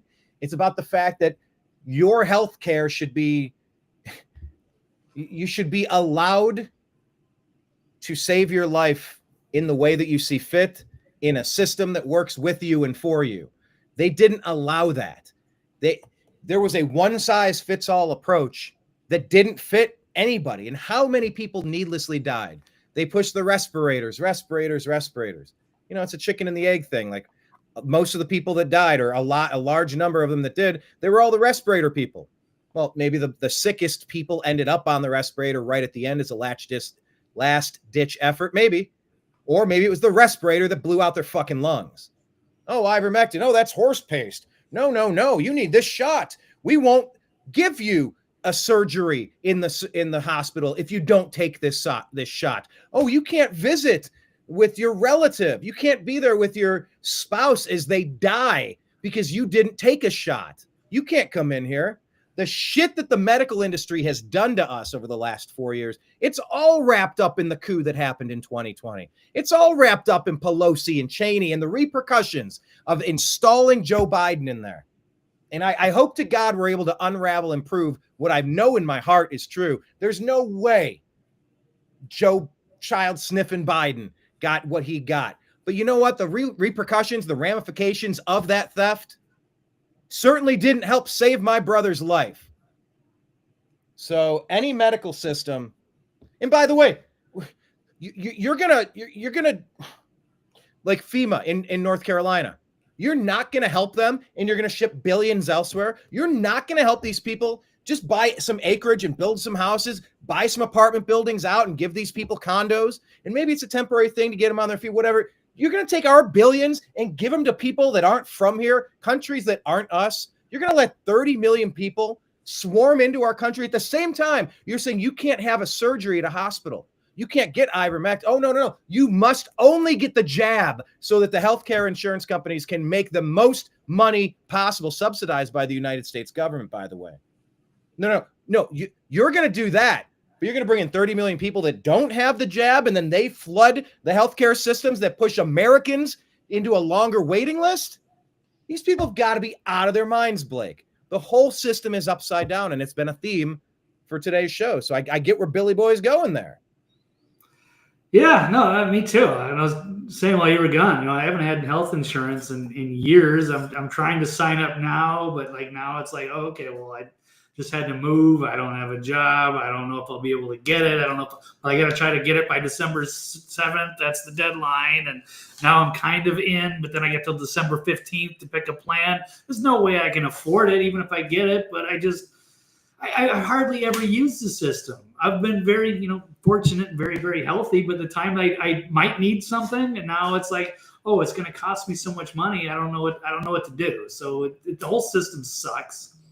I agree. I'm very Green Party-ish in a way, not like the regular one, but I would like to see I think everybody should have health care, and that should be just baked into our taxes. But the idea should be to make it as affordable as possible. It should be as efficient as possible. Yes, with as much choice baked into it as possible. Right. Yeah. There's no excuse. If you should be able to get what you want. That's from Sacramento saying her personal doctor told her she couldn't prescribe ivermectin, and she couldn't say why. Well, you know what my brother got? He reluctantly, after being turned down by multiple doctors, found someone that would prescribe it, risking her license. But guess what? She was so scared. I think it was 12 milligrams, whatever the measurement metric was. It was like 12 and it was supposed to be 60. It's like brewing a pot of coffee the way Blake says I make it. Like a little pinch of coffee. Yeah. Blake just dumps the whole canister of chock full of nuts or what's the one? Cafe Bustelo. The can is really yellow. And Blake's dumping the whole can in. This doctor was so scared. She was like, pinch. So even if ivermectin could have worked for my brother, she was terrified of prescribing enough of it because it was so demonized that it wasn't an effective dose. So yeah, Dina also adds that hospitals got extra money by putting people on respirators. Yeah, what was it?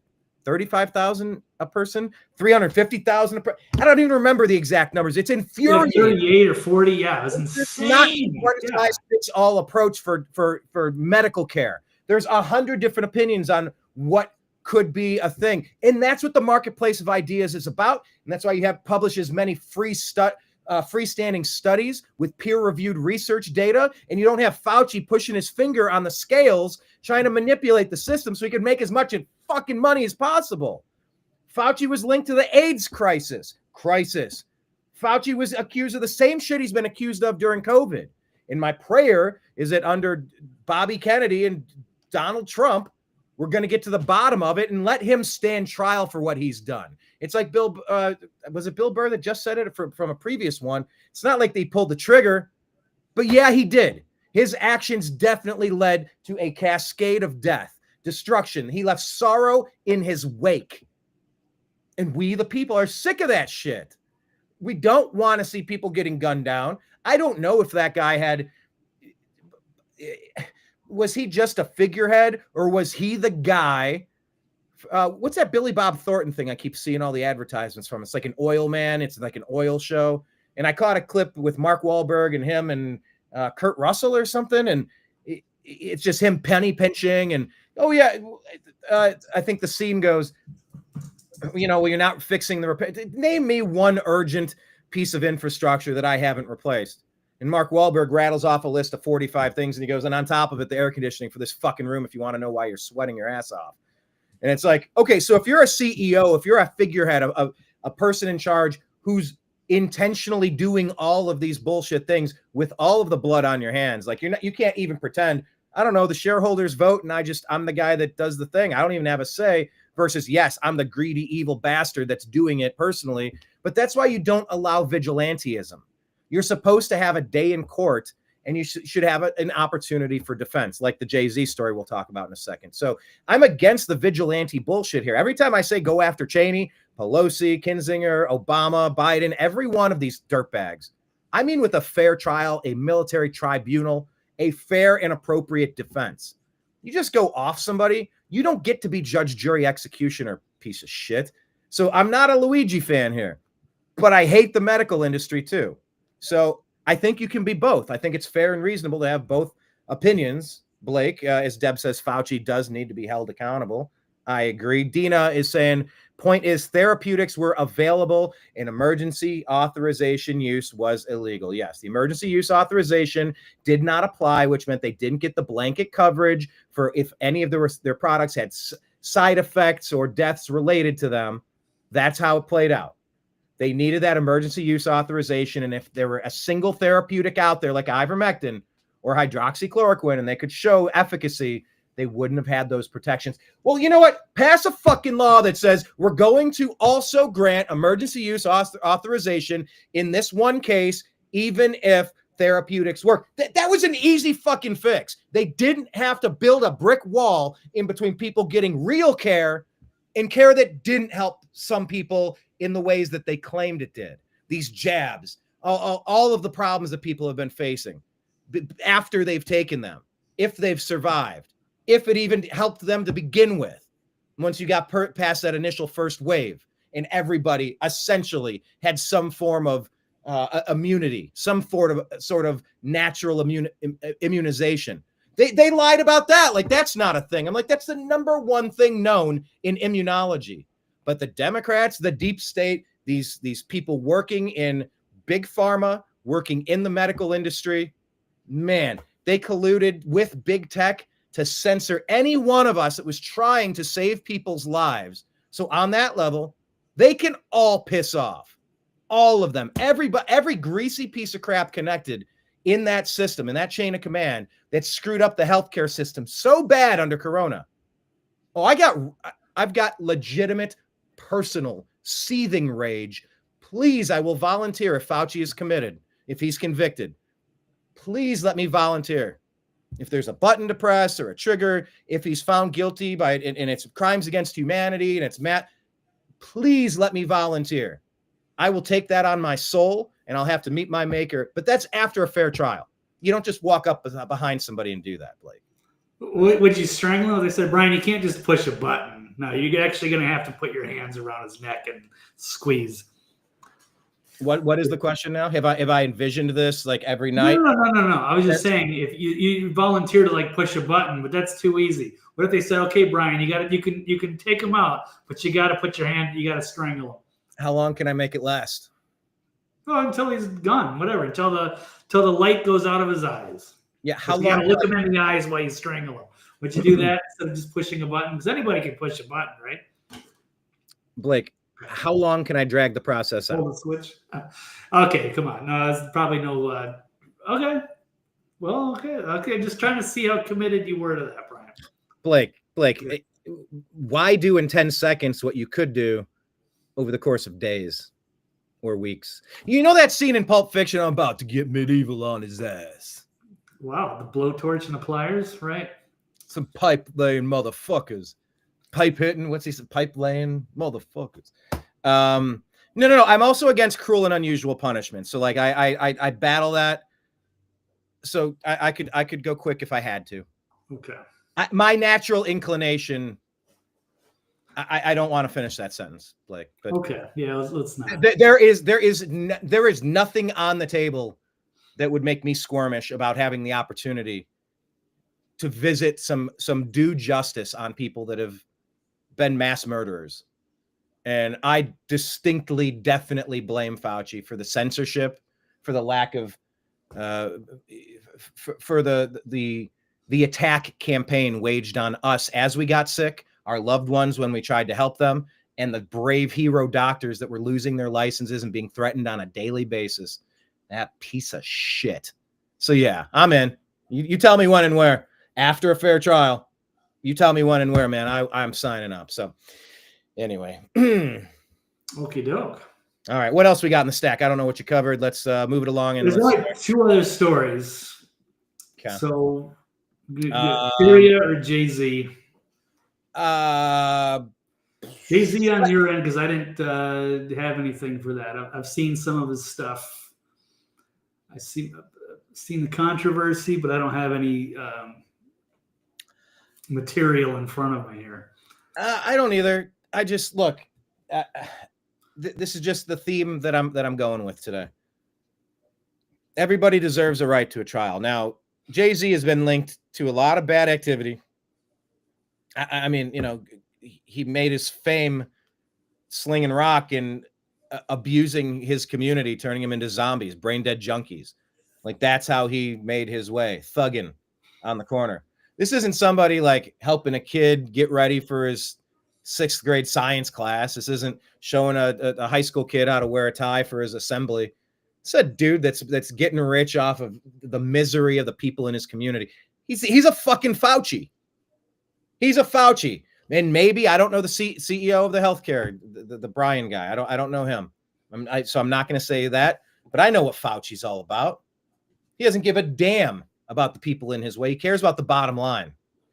And Jay-Z, he's been a drug dealer. You get people hooked on smack, all sorts of bad shit. You're poisoning your people. So we know he's bad on that level. He's also been connected to all of the Diddy stuff.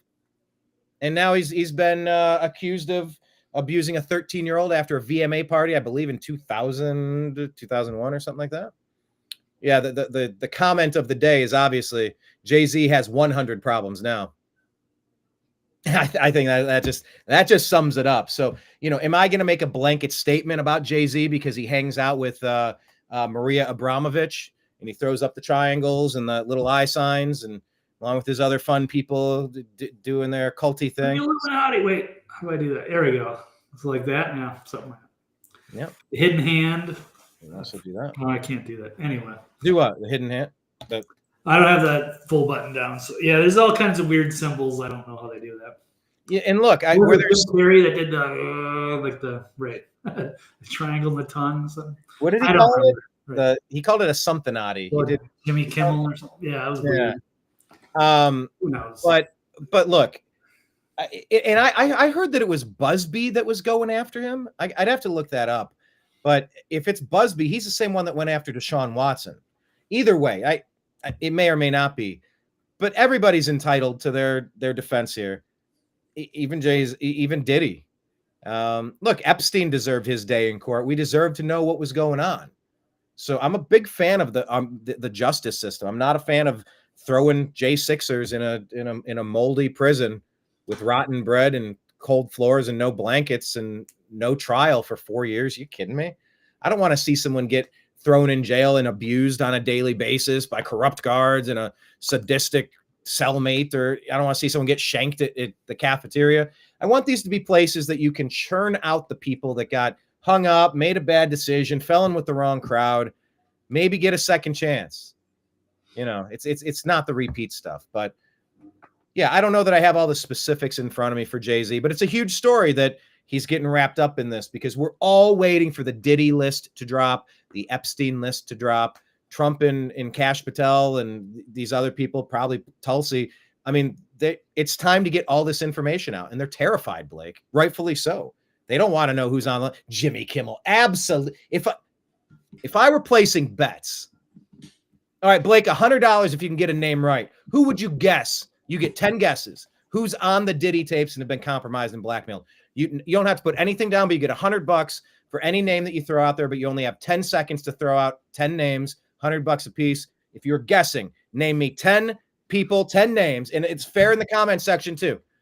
As soon as you can, type it all out, stream of conscious. Who would you guess would be on that Diddy list? Go. Ellen DeGeneres? I don't know. Yes. Leonardo DiCaprio? Fair guess. Maybe Tom Hanks? I don't know. Fair guess. I don't know. Who's been at the Diddy parties? It should be obvious. I don't know. Oprah, Bill Maher.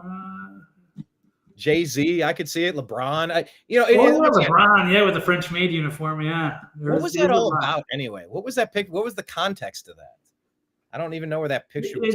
What they call it, the humiliation ritual or whatever. Yeah, but where was it posted? I don't know the origin of it. Where did it come from? Was there a story to it? Was it a legitimate post? Was it a Photoshop? Like, I've seen that image. I didn't listen to the whole interview with what was it? Cat was it? What's his name? Cat when he was with Terrell Owens. Cat Williams, right? Cat Williams, yes. So I did not listen to that entirely. I only maybe got into a half hour. It was interesting. 2024. It's all coming out. It's all coming out. Shannon. Yeah. But yeah, I think Chappelle would know something about that too, because I think they tried to make him go through those humiliation rituals or whatever they do so they can get you compromised. But yeah, it looks like, LeBron with the maid uniform. Something's very odd though. And by the way, this is if we were guessing. No party like a Diddy party, Brian. What's that? There's no party like a Diddy party. Yeah, well, imagine if it was like 10 years ago and you got invited to a Diddy party. Would you have gone like, no, I'm not going to go there? Yeah, I know. So like I've definitely been at I've been the help at a lot of these parties at private residences and the Oscars and behind the scenes, and I've been places and I've been behind the curtain. Signed an NDA to go to the freak off party. I mean, I was also on the periphery of several group party requests and invitations as well, and it didn't really appeal to me, so I did not. But yeah, I mean, it is what it is. Dina is saying here, I have to add, Fauci is guilty of animal abuse. He had beagles, helpless beagles, torchies with Fauci's idiotic experiment. Yeah. Take the vocal cords out so you don't have to listen to him scream. So that's why, Blake, when you ponder, like, how long do I get alone with Fauci? How long can I drag this out? You know, letting him tap out super quick. That's the easy way out. This guy about to get medieval on his ass. Ving Rhames from Pulp Fiction. Anyway, but yeah, I am Cat New for sure. I'm definitely a fan of giving people the opportunity to be innocent unless proven guilty. It's not until, because until assumes that you will be innocent unless proven guilty. But anyway, so I don't know that I have a ton to add on it. It's just, it's all coming out. We'll see how they're grooming minors, including Beyonce, I guess, that they probably were involved before she was of age. Oh, it seems to have worked out. They're married. But yeah, they are. All right. Let's bounce to our final topic, assuming that you talked about Luigi and the psychedelic drugs. Yeah, I did get into some of that. Luigi and the Technicolor Dreamcoat. Okay, so then I guess the last one we have here, Blake, agree or disagree, that Syria will be much better off now that Assad has fled the country. Agree or disagree? Syria is much better off. I'm going to disagree. No, I don't. I mean, I'm not saying it would be great to live under Assad. No, but is it going to be better now that they've got some radical or moderate rebels that have taken over? Is ISIS now in charge? I'm not exactly sure. Now, if we can criticize Assad for a lot of stuff, but maybe as an outsider looking in, it seemed like people could at least live in peace. Whether you were Christian, Muslim, Jewish, it didn't matter. You could live in peace. Now, that does not sound like a paradise living under Assad. But, I mean, it's like Egypt, Mubarak left. Saddam Hussein, you think Iraq is better off? Do I think Egypt is better off? Do I think Libya with Gaddafi is better off? No. Creates a power vacuum. They tend to have worse people in there, but they're people that they can control. I mean, CIA took over, they overthrew Mossadegh in 1953 in Iran, put in the Shah. So, I mean, this is kind of the playbook that they've been running for a long time, getting rid of popular, like populist leaders. I'm surprised they didn't take out Javier Milei yet. Or, well, they did Bolsonaro in Brazil. They're trying to arrest him now. They're trying to say that he's trying to kill Lula. Well, Lula stole his country, allegedly. Go to CISA.gov or something. But yeah, they're doing the same to Bolsonaro. Yeah, Javier Milei and the dude in El Salvador. Yeah, Bukele. Yeah. Bukele, yeah, all this stuff. I mean, this shit has got to stop. This shit has got to stop. No, why would they? Because they got to go after Russia somehow. And so since they're busy, tangled up with the Ukraine, so now they can't, protect Assad. And so now they've taken over. So they've marched the tanks through Damascus. Assad has fled to Moscow, I guess. And yeah, we're going to see more of this meddling in the Middle East, which usually does not go well. Even in the Federalist, which is, slightly neoconish, they're even calling it out. Assad's downfall proves neocons have learned nothing from the Middle East meddling. Well, remember, though, it's not just, I don't know why he's pinning it on neocons. Obama, Clinton, Kerry, Newland, like this whole crew, they were hell-bent. They had such a hard-on to get involved in a proxy war with Russia in Syria. This was happening before Donald Trump took office. It's just these people script out 20-year plans, and they can't call an audible. They can't figure out that we don't want this stupid, endless, nonstop warfare. And I wonder how many of the Afghanistan weapon systems that were stolen when Let's Go Brandon pulled out of Afghanistan and left all of that state-of-the-art material. I wonder how much of that is going to show up in Syria now. I'm so curious, Blake. Yeah, I just don't think it's going to be good. And there was like videos of Christians being terrorized by these radical Islamists, terrorists, which are the moderate rebels. So yeah, it doesn't look good. And they tried to frame Assad for a long time as like he was using chemical weapons against his own people, spreading propaganda. Much like, Saddam, taking babies off the incubators, blah, blah, blah. They spread a lot of war propaganda to demonize certain people that, were bringing stability to their region. They're liked, and they, had a distrust of Western ideals, and especially like Western banks that wanted to take over. And so they've been targeted by the military industrial complex, and they finally got rid of Assad. And there's arch neocon Bill Kristol, who should also be facing consequences for his actions over the years. Of course, part of the project of the New American Century. This is something that they would have liked to have done. Take out all of the leaders that wouldn't play ball with us and put radical people that they could control. So here you go. Assad's taken down. Again, not saying he's a good guy, but saying that they're probably going to replace him with something much worse.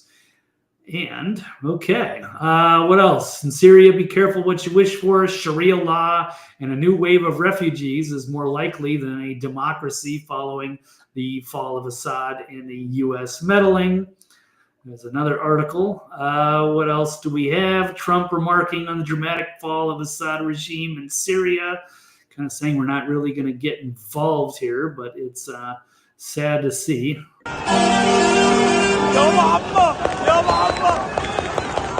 They seem happy now. They seemed happy in Libya. They seemed happy in Egypt. They seemed happy in Iraq. But wait till the new boss comes in. And is he really going to be better than the old boss? Probably not. Dina is saying, here I go again. Putin is holding back the global syndicate, one world government. Forget nationalism. Yeah, I mean, my grandparents were Russian Orthodox, and it's very somber, it's very traditional, it's very conservative, and you just kind of compare it to the degeneracy being pushed by the globalists, and it's stunning. It is absolutely stunning that we've ended up in this spot now, and they're getting that. They're finally getting that Syrian thing on the way out. Once again, would Syria be happening if the election was held on Tuesday and you had 12 hours to get your stuff together and you were escorted out by security on Wednesday morning? All right, that's it. Time to go. Why do you get a couple months to just start extra war, loot and plunder billions of extra dollars for money laundering? This is insane, man. I don't know. Have you heard a pro to that con? I think it's a big con. It's a big potential negative that Biden and his ilk are allowed to stay in, swaying God knows what type of influence over Syria and Ukraine, and pick your place. Kenneth is saying, Assad when I drink. Assad when I drink. I happy when I drink. But anyway, Blake, what do you think about that? Well, I don't, like I said, I don't think it's going to be good for the region. I don't think it's going to be good for the Syrian people. But yeah, I mean, in theory, like if you could actually get somebody that was good and liberate the people, that would be something else. Well, specifically about Biden being walked out the next day, is there any downside? Many times, I know, but that's just the way it is. And it used to be a lot farther into like April in the lame duck period, but that was back in the day when transportation wasn't as easy. But I mean, everybody was on the same page. You had different perspectives on social issues and certain financial things, but for the most part, we were all agreement, Democrat, Republican, we could all work together like adults, but it's gotten a lot more divisive since then. This is a Natural News article. Mike Adams just kind of outlining. Before you get into Mike Adams and the article, Kenneth says, Assad my lawn. Yes, I was able to seed my lawn yesterday. I've been reseeding it in the low areas, and some new growth is coming in. I seed my lawn too. And Dina saying NGOs are ruining America. Oh my God, yes. Oh, day one. This NGO stuff has got to stop. But anyway, back to this Mike Adams article for you, Blake. Yeah, the implications of the fall of Syria as a geographical context and strategic importance, where it is with ports on the Mediterranean Sea. They also have Russian military bases there. You have Turkey's role in betrayal. Turkey, a NATO member, played a critical role in the fall of Syria under President Erdogan. They had signaled interest in joining BRICS, move that would have aligned it more closely with Russia and Iran. However, with the invasion of Syria, Turkey has seemingly betrayed its previous alliances. economic sanctions, Western imperialism, proposed pipelines and energy control, military takeover by Western-backed proxy forces, including remnants of ISIS, far-reaching consequences. So we got U.S. and Israeli military actions now as they've taken over the infrastructure and government buildings. Greater Israel Project, regional implications, the abandonment of the dollar. We got Bitcoin. I don't know. I'm not going all of it, but yeah, there's going to be some problems that are going to happen out of this. Maybe they'll be good for NATO and against Russia, but I don't know. Again, for the I guess the people of Syria, is this a good move? I don't know. So I guess we'll see. This is all happening. This has all happened over the weekend. So we'll just hope that things work out well. I'm not saying we can't get to January 20th fast enough. Right. Oh my gosh, it just feels like everything is so slow and there's so much damage they can cause. We covered Hotez saying, oh yeah, on January 21st, there's going to be another pandemic. It's like, oh my God, get these people out, perp walk them out the door, grab their arm, gently nudge them out the door. Any resistance will be met with an equal and greater force. Like, God, I hate this lame duck period. I am so uncomfortable by it. Should we send Peter Hotez to Syria? Is that what you're saying? Yes. But Dina's saying since Finland joined NATO, Russia's building up armaments on their shared border. I mean, this could pop at any moment. I mean, the false flag is, the calling card of the globalist. So yeah, any major event, you always got to look at with suspicion. So I would even, urge caution with any time a rapper is accused of something salacious, and anytime a CEO is gunned down. These are salacious stories. These are high profile grabbing things. But while the shiny item's going like this over here, check the left side. It's the magician's number one thing. Distract, distract, distract, and work with that hand over there instead. So I don't know. I don't know what is going to happen in Syria. I just know they were hell bent on messing Syria up under the last first two Obama terms. They're trying to wrap it up in their third Obama term with Biden as the puppet. And Deb is saying, yeah, it does feel like time is dragging and they're working behind the scenes to implement something. Ugh. Yeah. I feel it. I don't know how to help it, but we can talk about it. Well, if they can get if they can get a war going, then I guess they could potentially stay in power longer than any of us want them to. But that's how it goes. So that's their strategy. Yeah, so I admire their evil, but I hope they fail. I admire their gumption. However, I wish I would have chose a different course. All right. Well, I think that's all we have today. Blake, thanks for jumping in when my internet was cut out from us. But people, think about a world where your internet is cut out from you. And you're hearing about this strange new disease X coming out of the Congo. It's not that far to think. What if they cut off your communications? What if they turn your electricity off? 30 million sleeper cells sitting in here waiting, ready looking for direction. Just be ready. Have a plan. But yeah, even losing the internet for 10 minutes during a show.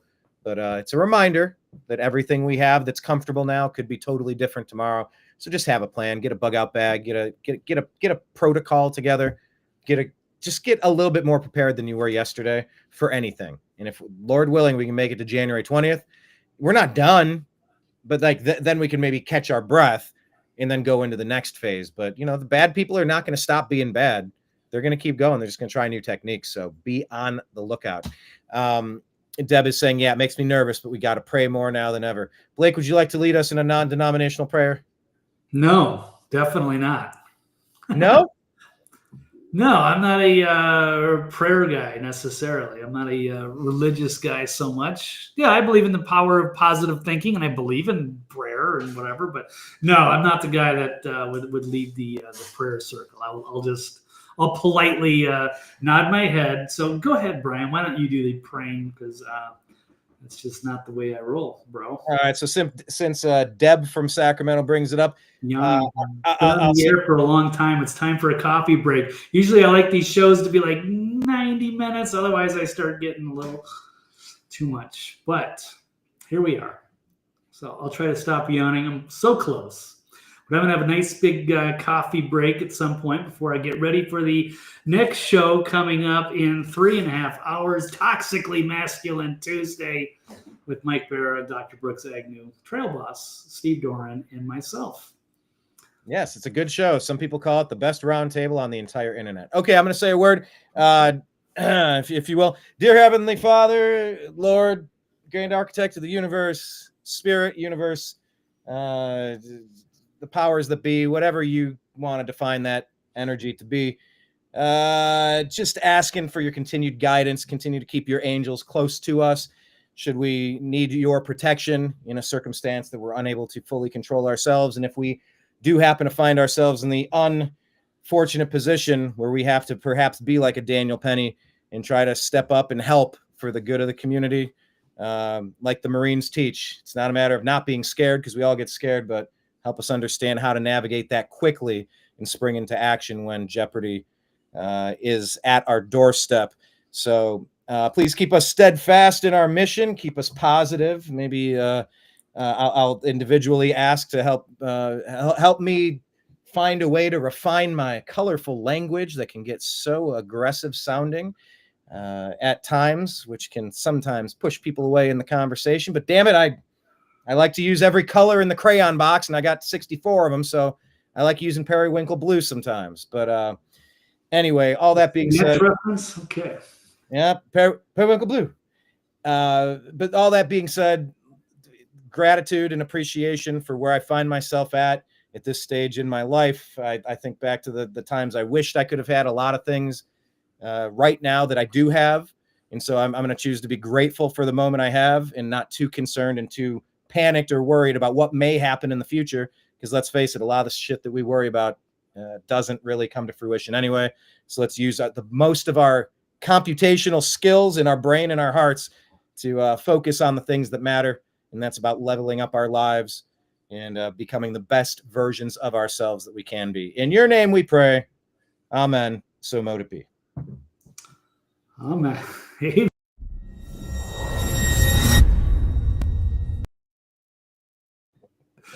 All right, I didn't want to interrupt during your mid-prayer, but I was just like, oh my God, am I supposed to have my eyes closed this whole time? Where's a wrap it up button? Where did you get a wrap it up button? That's nice. I made that like a year ago because I was like trying to get Brian to like, okay, let's wrap this up, or otherwise we're doing a marathon and every day is a 2-hour episode. But yeah, it's in the other page of the agree to disagree. Okay. Oh, A2D2. I made some backups. I kind of like that one. That's a good one. That is a good one.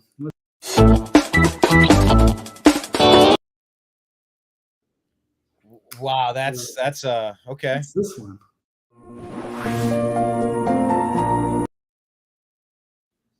That one's okay. It's okay. All right. Well, anyway, yeah, I had some extras. But that was it. I was going to start doing a wrap it up, Ryan. Wrap it up. Let's okay. Anyway, well, Blake, if you remember, I did put up your statistics about 10 minutes ago, 15 minutes ago, and you're the one that continued the conversation. So let's not blame Brian for all of the overage. I had Blake Walley on Twitter. You can follow him at X. This was on the screen before Blake took us on this extra overtime. Yep. Like, didn't need over. I love overtime, but anyway, follow Blake on. Oh my gosh, I should do this for 5 hours every day, but I get 90 minutes. I'm starting to get.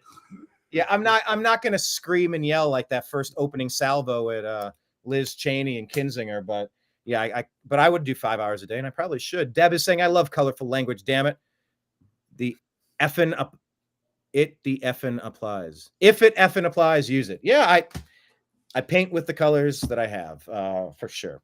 But make sure you follow Blake. He paints with his colors on Twitter X. He's Dina is saying, God bless you guys. Call upon Jesus before it's too late. Love you guys. Yeah, I did. And then I got tired of church and annoyed with it. And then I left. And then I came back of my own free will and accord. And I found that on my own. And that's where I'm at now. But I haven't been like back to church in a while. Maybe I should go. God's got this, bros. I believe that too. Let me play one thing from Robert Kennedy on the way out the door. There was an interview I just saw, and it was a very nice clip. Oh, I shared it yesterday. Where did I share it? It was this lady interview. Hang on one second. RFK Jr. Courage interview, something. It's this lady. Where's this lady? Oh, this is the perfect way to end the show. If I could find it. If you could only find it. I'm scrolling. I can't. Oh, it's on latest, not top. Hold on. Okay, there's a lady, but that's not the one. Well. I'm gonna. Yeah, I can't. But a lady got emotional asking Bobby Kennedy about, you know, how he goes through and continues the fight with all the persecution and all the stuff coming at him. Like, this lady's very stressed. She's very frustrated. And Bobby had a very thoughtful answer. I can't find the damn thing. Maybe it was on my Instagram stories for the New American Media. I don't know. Follow us in all the places, but if you can look up that one, or if it scrolls across your timeline, tag us on X. Blake is at TV's Blake Walley. We are at American_media_Deb, saying Brian and Blake rock. Thank you so much. And anyone out there, if you want to assist Blake Walley in his journalism endeavors, of course, he's at thenextlevelnews.com. That's where the archive is. And there are 2 places you could show some appreciation to Blake. He is an independent journalist looking for some tips as a bartender like myself. He's on Venmo at Blake. This is the word. Yeah. Anyway, it's all good. All right. And Cash App at $Blake W99. No, I mean, it all either helps or it doesn't, and you don't need to say it. I'll say no pressure. No pressure at all. Blake, all right, let me let you go. Thank you for jumping in when I got kneecapped over there for a hot minute in the middle there. Great job steering the ship while I was comatose until I got the smelling salts. Brian was catatonic, right? I know. At least not dogatonic. I am a catatonic guy, not a dogatonic guy.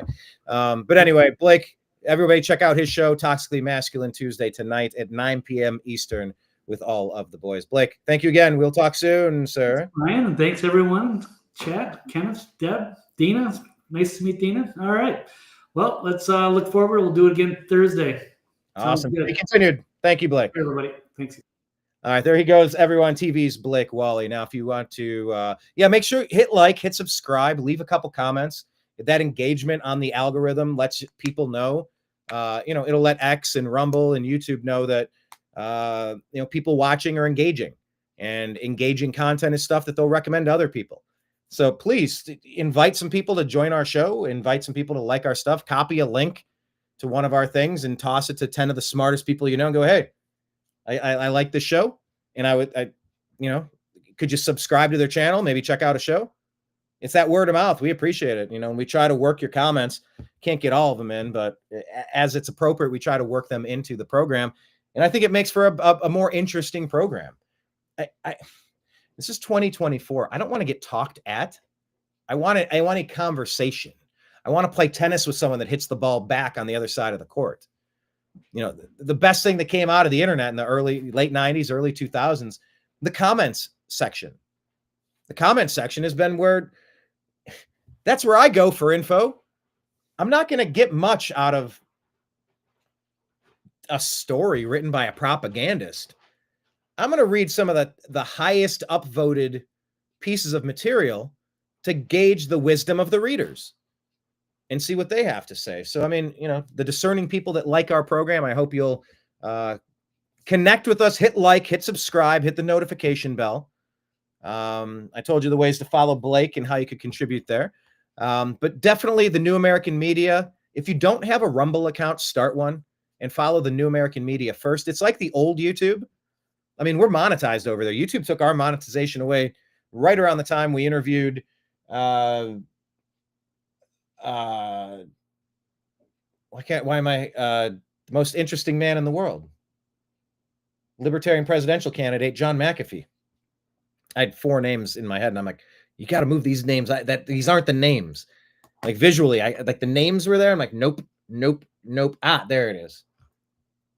Yeah, right around the time we interviewed John McAfee, we lost our monetization on YouTube, and it's been a strange journey since. It's almost felt like, why even bother covering the news if we can't make a living doing it, if we can't earn, if we can't have ads playing. That was the ad apocalypse with what's the guy's name? PewDiePie. they realized, like NBC Universal and ABC, Disney, they all realized that the podcasters, the YouTubers were gaining the market share because nobody wanted to watch their shit anymore. It's trash. You know, and it's, if it was well-intentioned content, if they were aiming for accuracy and entertainment, but all it's been, it's just been gaslighting, rage bait, division, stupidity, terrible ideas, and outright lies.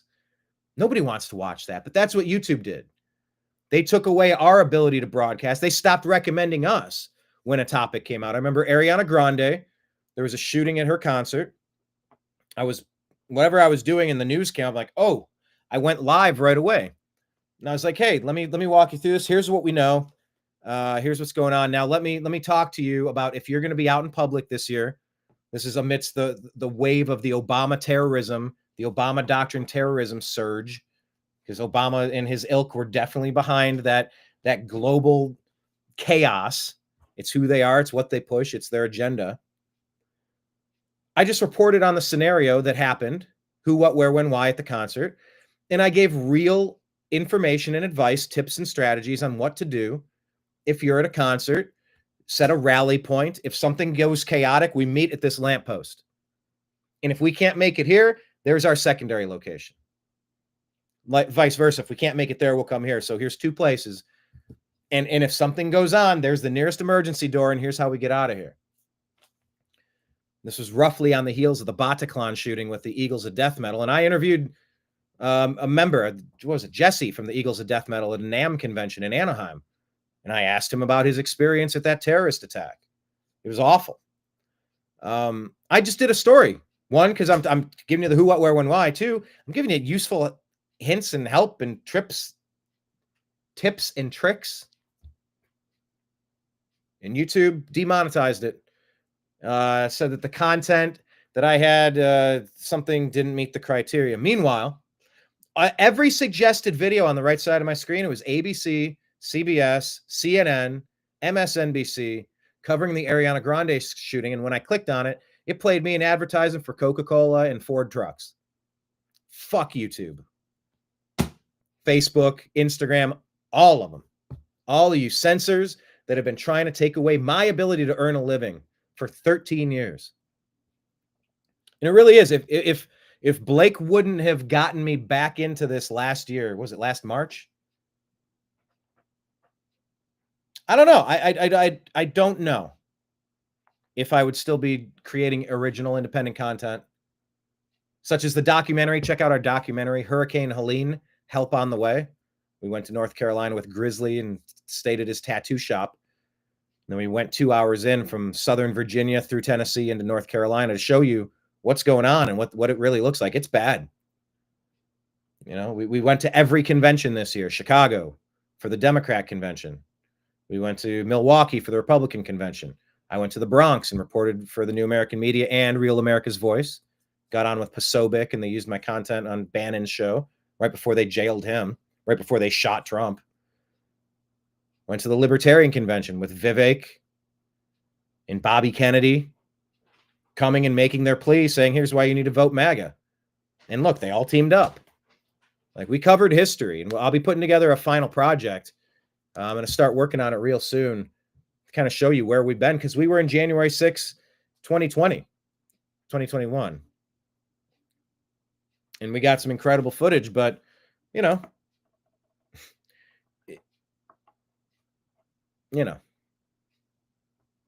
support matters. And so, I don't know. I think Blake reaching out kind of got me back into doing some shows, because it was kind of like, what's the point? But part of the point is having sites like Patreon. We're on patreon.com at the New American Media. That's a way that people can sign up and help us. We have some support over there. We'd love to have some more reoccurring stuff. Some of the viewers shoot things over, and man, you're appreciated more than you know. And whenever instructed and whenever it makes sense, I split that back up to other places. Like we got some donations to help with North Carolina, and I made sure that went to the people that needed the help. Grizzly got a nice donation check. or Venmo transfer, however it ended up going over. You know, and to help cover the expenses for North Carolina. Well, half of that went to Blake. Whenever it's earmarked, I will make sure it goes to the people that have to throw down. But yeah, there's a lot of ways to support independent media. And if you like the program, obviously patreon.com/The New American Media, Venmo at Brian Engelman, BrianEngelman, at PayPal. So that would be on PayPal at Fuzz Installment, at Fuzz, FUZZINSTALLMENT. Go on Facebook and you can search for TNAM's The Agree to Disagree Show. Spell it out exactly like that to find it. A lot of TNAM groups. TNAM Humor, TNAM Food and Drink, TNAM Grow Something, TNAM Preparedness, TNAM School Indoctrination Network, SIN. There's a lot of TNAM groups that we run, as well as the Unhappy Hour Sports Show. So find us on Facebook. We got active groups. It's just, I can't stream through Facebook for some reason. Don't know why. Well, I do know why, because Zuckerberg is a piece of trash and his company sucks. But luckily, we have Rumble now. Rumble's great. We are monetized. We're, you know, I have 1,600 videos over 13 years on the YouTube channel. I do not have that much on the Rumble account. So the views are not what they could be. But we're growing. We're growing. So there's that. And by the way, while we're doing the donation phase, let me just put this up. We've decided to sponsor Grizzly. We were able to elicit quite a few donations that I jam-packed my vehicle with and drove down with, and we donated to several locations along the way into North Carolina. But Grizzly is the person who's been organizing some of the help efforts down there. And he's someone we continue to support. So if you're on Cash App, he's at $Fabled Remedies, the number 1. FABLED, Fabled Remedies, REMEDIES, the number 1. So if any of you are feeling so inclined, we're on Truth Social, the New American Media, and also on Signal and Telegram, TNAM and TNAM Chat, TNAM and TNAM Chat on Signal and Telegram. Other good groups. We got plenty of backups. Oh, Spotify. Sign up for our podcast, the Agree to Disagree show on Spotify. But yeah, Fabled Remedies, the number 1. And just in the tagline, just say TNAM for North Carolina help. You know, TNAM just lets them know where it's come from. And then for North Carolina help lets them know, like, hey, here's for supplies. Here's for, you know, I mean, just the gasoline to take that vehicle from point A to point B, C, D, and E. You know, like, that's got to come from somewhere. And we were able to help once, and I'm definitely open to continuing to help, and maybe we'll go back again. I did talk to Blake about it. Maybe I'll get Grizzly back on the show for an update, but it's getting cold, and there's a lot of people that are really suffering in North Carolina, and you know, that's why I do what I do. I've always tried to illuminate stories that aren't getting enough attention. I've tried to offer unique, interesting, helpful perspectives, like the Ariana Grande story. I mean, I could just do 60 minutes on just giving you the who, what, where, when, why, but also let's talk about when you're out in public. If somebody commandeers a vehicle and starts mowing people down in the promenade, what's your plan? I was at a parade for the Cleveland Cavaliers championship in 2016. Guess what? There was a shooting and a stampede. I got lessons I could tell you about that scenario. It was jarring. That was right around the same time, if you can think back. Right at the Obama term 1 to term 2. He's sowing chaos all across the globe. So yeah, when I call for justice on Obama and the rest of these people, like, you know, you could have done almost anything you wanted around the globe if the purchase power of the dollar kept going up. If we had deflation, and it's like, oh wow, look at this, our money it's going so much further. We can all catch our breath. We're not all chickens running around with our heads chopped off. But no, Obama went after us instead, and he woke us all up. And maybe if it wasn't stolen in 2020, allegedly, You know, maybe America wouldn't be as activated as it is right now, with the red wave that was probably stolen from them in 2018 with some dirty tricks. Let's pass the SAVE Act and see if anyone ever votes blue ever again. But I try to offer unique insight. I try to highlight stories that need more attention. And I would love to do this as the main career thrust. But, you know, Blake, myself, look, life doesn't stop for anybody. And, you know, we all got bills to pay. So it's just a matter of how much time can we dedicate to our craft week to week, month to month, year to year, versus, you know, is there another course of action that should be handled? But that would take hours away from the craft, you know. But it really did feel sort of pointless for a while to create original content, knowing that nobody's going to get to see it. You can't pay your bills by doing it. You know, I've left breadcrumbs for 13 years of kicking ass and having a pretty awesome track record.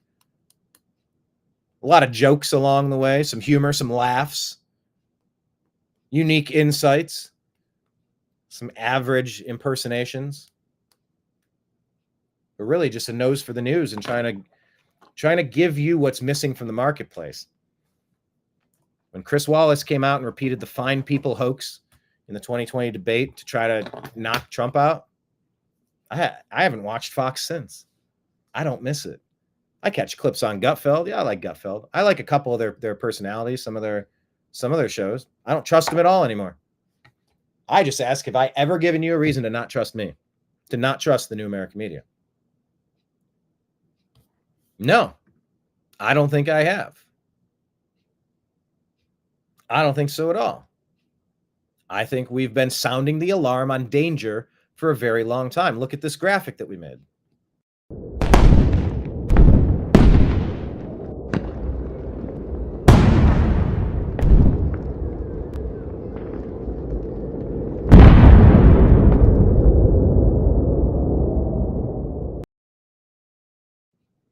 Now, should we get through January 20th without incident? I believe I have the inverse of that, those graphics, where it will show the upside down American flag, the flag of distress, indicating that we've been overthrown by an adversarial group. We've been taken over, which we have. Was it in 63 when they offed Kennedy? Did it happen in 2020 with Obama, Biden, Harris? I don't know. Were we ever the sovereign nation we thought we were? I don't know. But I do have the other graphic where the upside down flag of distress comes down. Oh, I wonder if that one even has cheering. I don't know. I've so rarely played that one. God, it's been a year and a half since I have no, I think there's cheering that the war has been won and we've reclaimed our country. You know, I look forward to giving you that. But in the meantime, stay on high alert, level up, be aware of your surroundings. If you got to be Daniel Penny, you know, I used to say a prayer, dear Lord, I really don't want to ever have to discharge my firearm, and that's a story that I'll keep with me. But if I ever have to, keep my aim steady and true. Now, I mean, I've taken some courses, and in one of the gauntlets that I had to go through, I had to run and then drop down and shoot. Then I had to bear crawl and shoot. Then I had to run again and shoot. And when your heart's pumping and your breath is off and you're shaking, or your body's in that fight or flight mode, all the cortisol and all the adrenaline coursing through your veins, you know, you don't rise to the level of the occasion. That's the thing. Well, you know, I just like to think. Earlier today, I watched a Jordan Peterson video where he was talking about, you know, people read about World War II and you assume that you're going to be Schindler. You're going to be the Oscar Schindler. He goes, no, you weren't. Nobody was. You're turning on your neighbors. Look what you did in COVID. 30% of Canadians were more than giddy to turn in all of their neighbors for COVID nonsense. They wanted you locked indoors. They wanted you forced vaccinated. Like, these people are out of their fucking minds. These people are tyrants. They're dangerous. But you don't rise to the level of the severity of the situation. You fall to the level of your training. You don't rise to the severity of the situation. You fall to your level of training. So if you're not trained, have a plan. If you're at an Ariana Grande concert or at a Christmas light gathering in the town hall center, whatever, that somebody could grab a box truck and try to ruin 30 lives that day. You never know. Have a plan. Have a bug out bag. Save some money. Get some long-term storable food. Get some water filtration.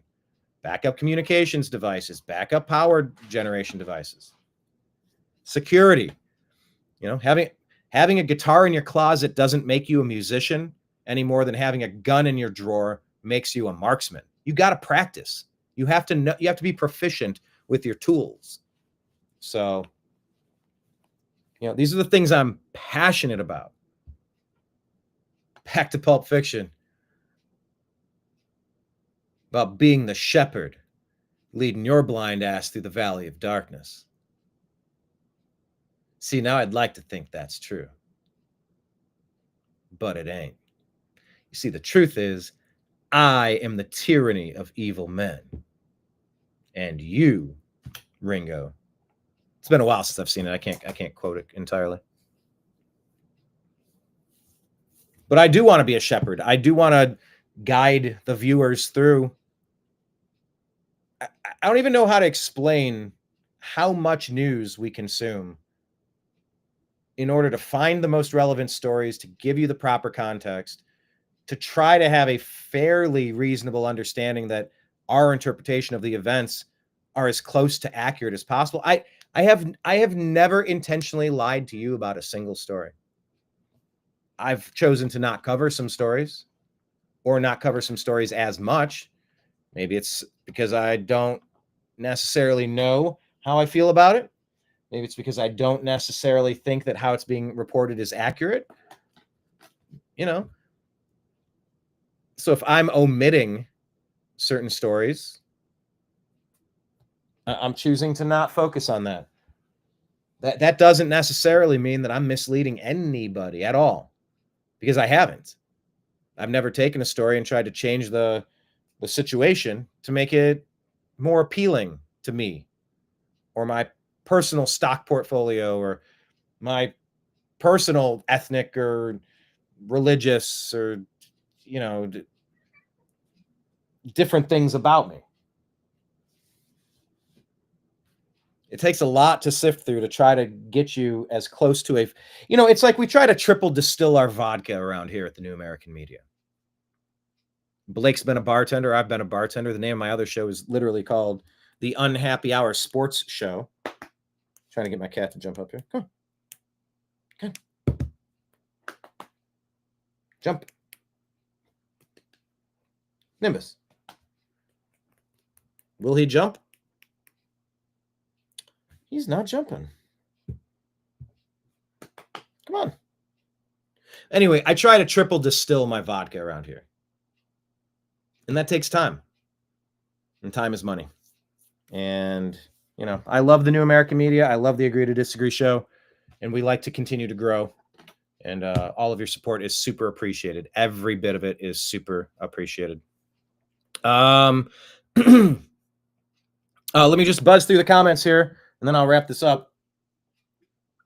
I was just having a bit of an epiphany. All right, so Deb says, see you tonight for 6 at 6 for TMT. That's not Teenage Mutant Ninja Turtles. That's Toxically Masculine Tuesday. And that's 6 p.m. Pacific time. It's 9 p.m. Eastern. Here's Nimbus. Look, you're on camera, buddy. Here, let's see your face. Let's see your face.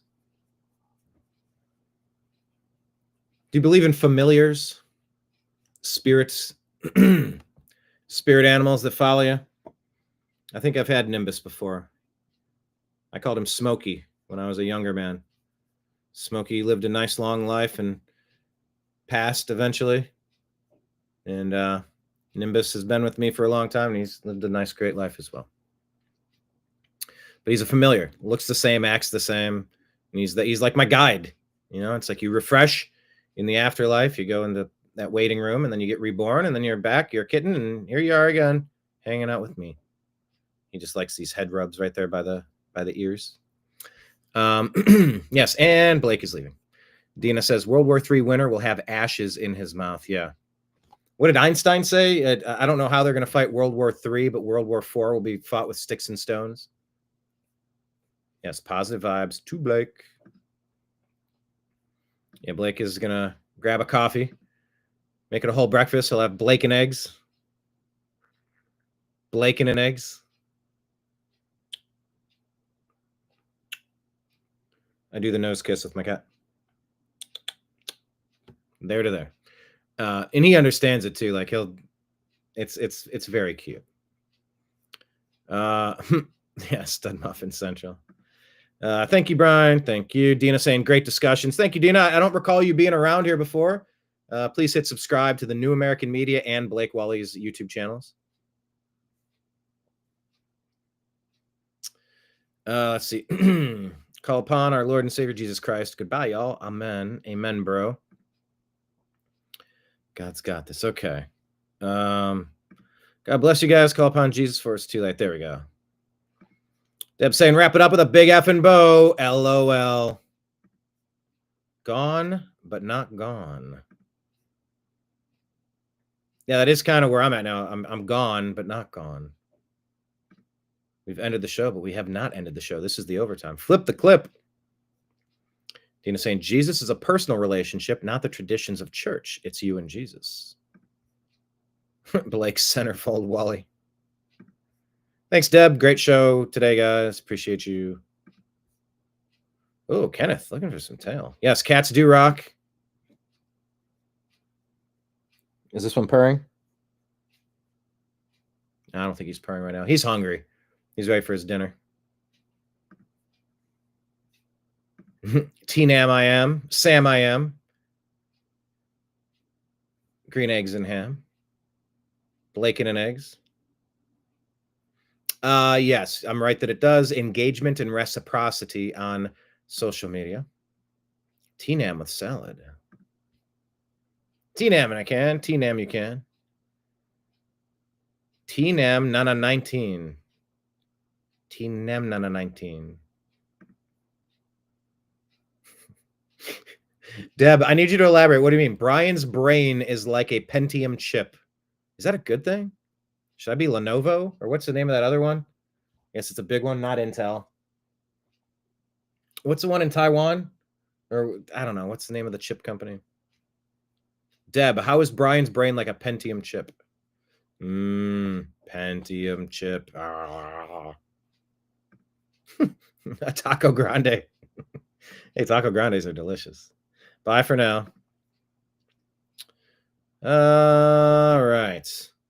Oh, okay. Kenneth sent some music to the P.O. box. Awesome. Let me jot down here. I almost went to the P.O. box for another reason.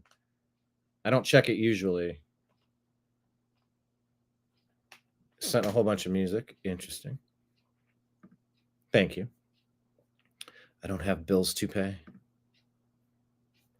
Yeah, I used to sing about bills to pay. Like in my head, I got bills to pay, I got mouths to feed, and ain't nothing in this world for free. You know, we can't slow down, we can't hold back. No, you know, we wish we could. You know, there ain't no rest for the wicked until we close our eyes for good. Yeah. I always sing it as bills to pay. Like he's got his hairpiece. Oh, Billy. Billy. Oh, Billy. What movie is that from? Oh, Billy. If you guessed Caddyshack, you were right. Road Rage 1969. What's up, Road Rage 1969? Saying the world has been taken over by the Central Bank Cartel. Did that happen in 1913 off Jekyll Island? Woodrow Wilson. I know. Kitty Bobo. Man, he just meowed so weird over there. He's super hungry. I'm going to go feed him. Dina, thank you so much. Dina Rona, I subscribed. Did you subscribe to both YouTube channels? Blake Walley has one, and then the New American Media is the other. So you should hit both. And if you're not on Rumble, please go out, get a Rumble account. It's like the old YouTube before Google screwed it up. Like I said, we're actually monetized over there, and I like putting the content there. But thanks for subscribing. Dina feeds feral cats in her neighborhood. That's how I got Nimbus. I lived in Los Angeles. Once again, stepping up to do the stuff that I didn't see other people doing. We had to paint all of our buildings, treat for termites, vacate all the cats out from under 25 of our buildings, 216 units. And we did a trap neuter return program on about 135 cats. I think at one point I had like 15 in my care, and I fostered and found forever homes for most of them. And I'm down to 2 right now. Several years removed from living in Los Angeles, but Nimbus was found by a neighbor, Donald.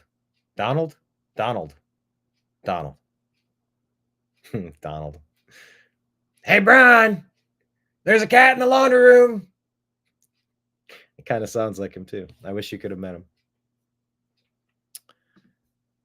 Soon coming, Elon's chip. Yes. Yeah, I know. I'm good. I don't have an interest in putting that chip in my head. I'm good. Ken is saying he might not make Thursday's show for the dentist. You have the dentist appointment at 3, or you have 3 fillings or 3 dentists. Okay. Yeah, hey, look, if you can't make it for the live, look, we'll be after, or jump in halfway through, whatever works, Kenneth. It's all good. It's always appreciated to have the regulars. This is a bar. Pull up your chair. Come on into the bar. Sit, Ubu, sit. Good dog. Woof. Do you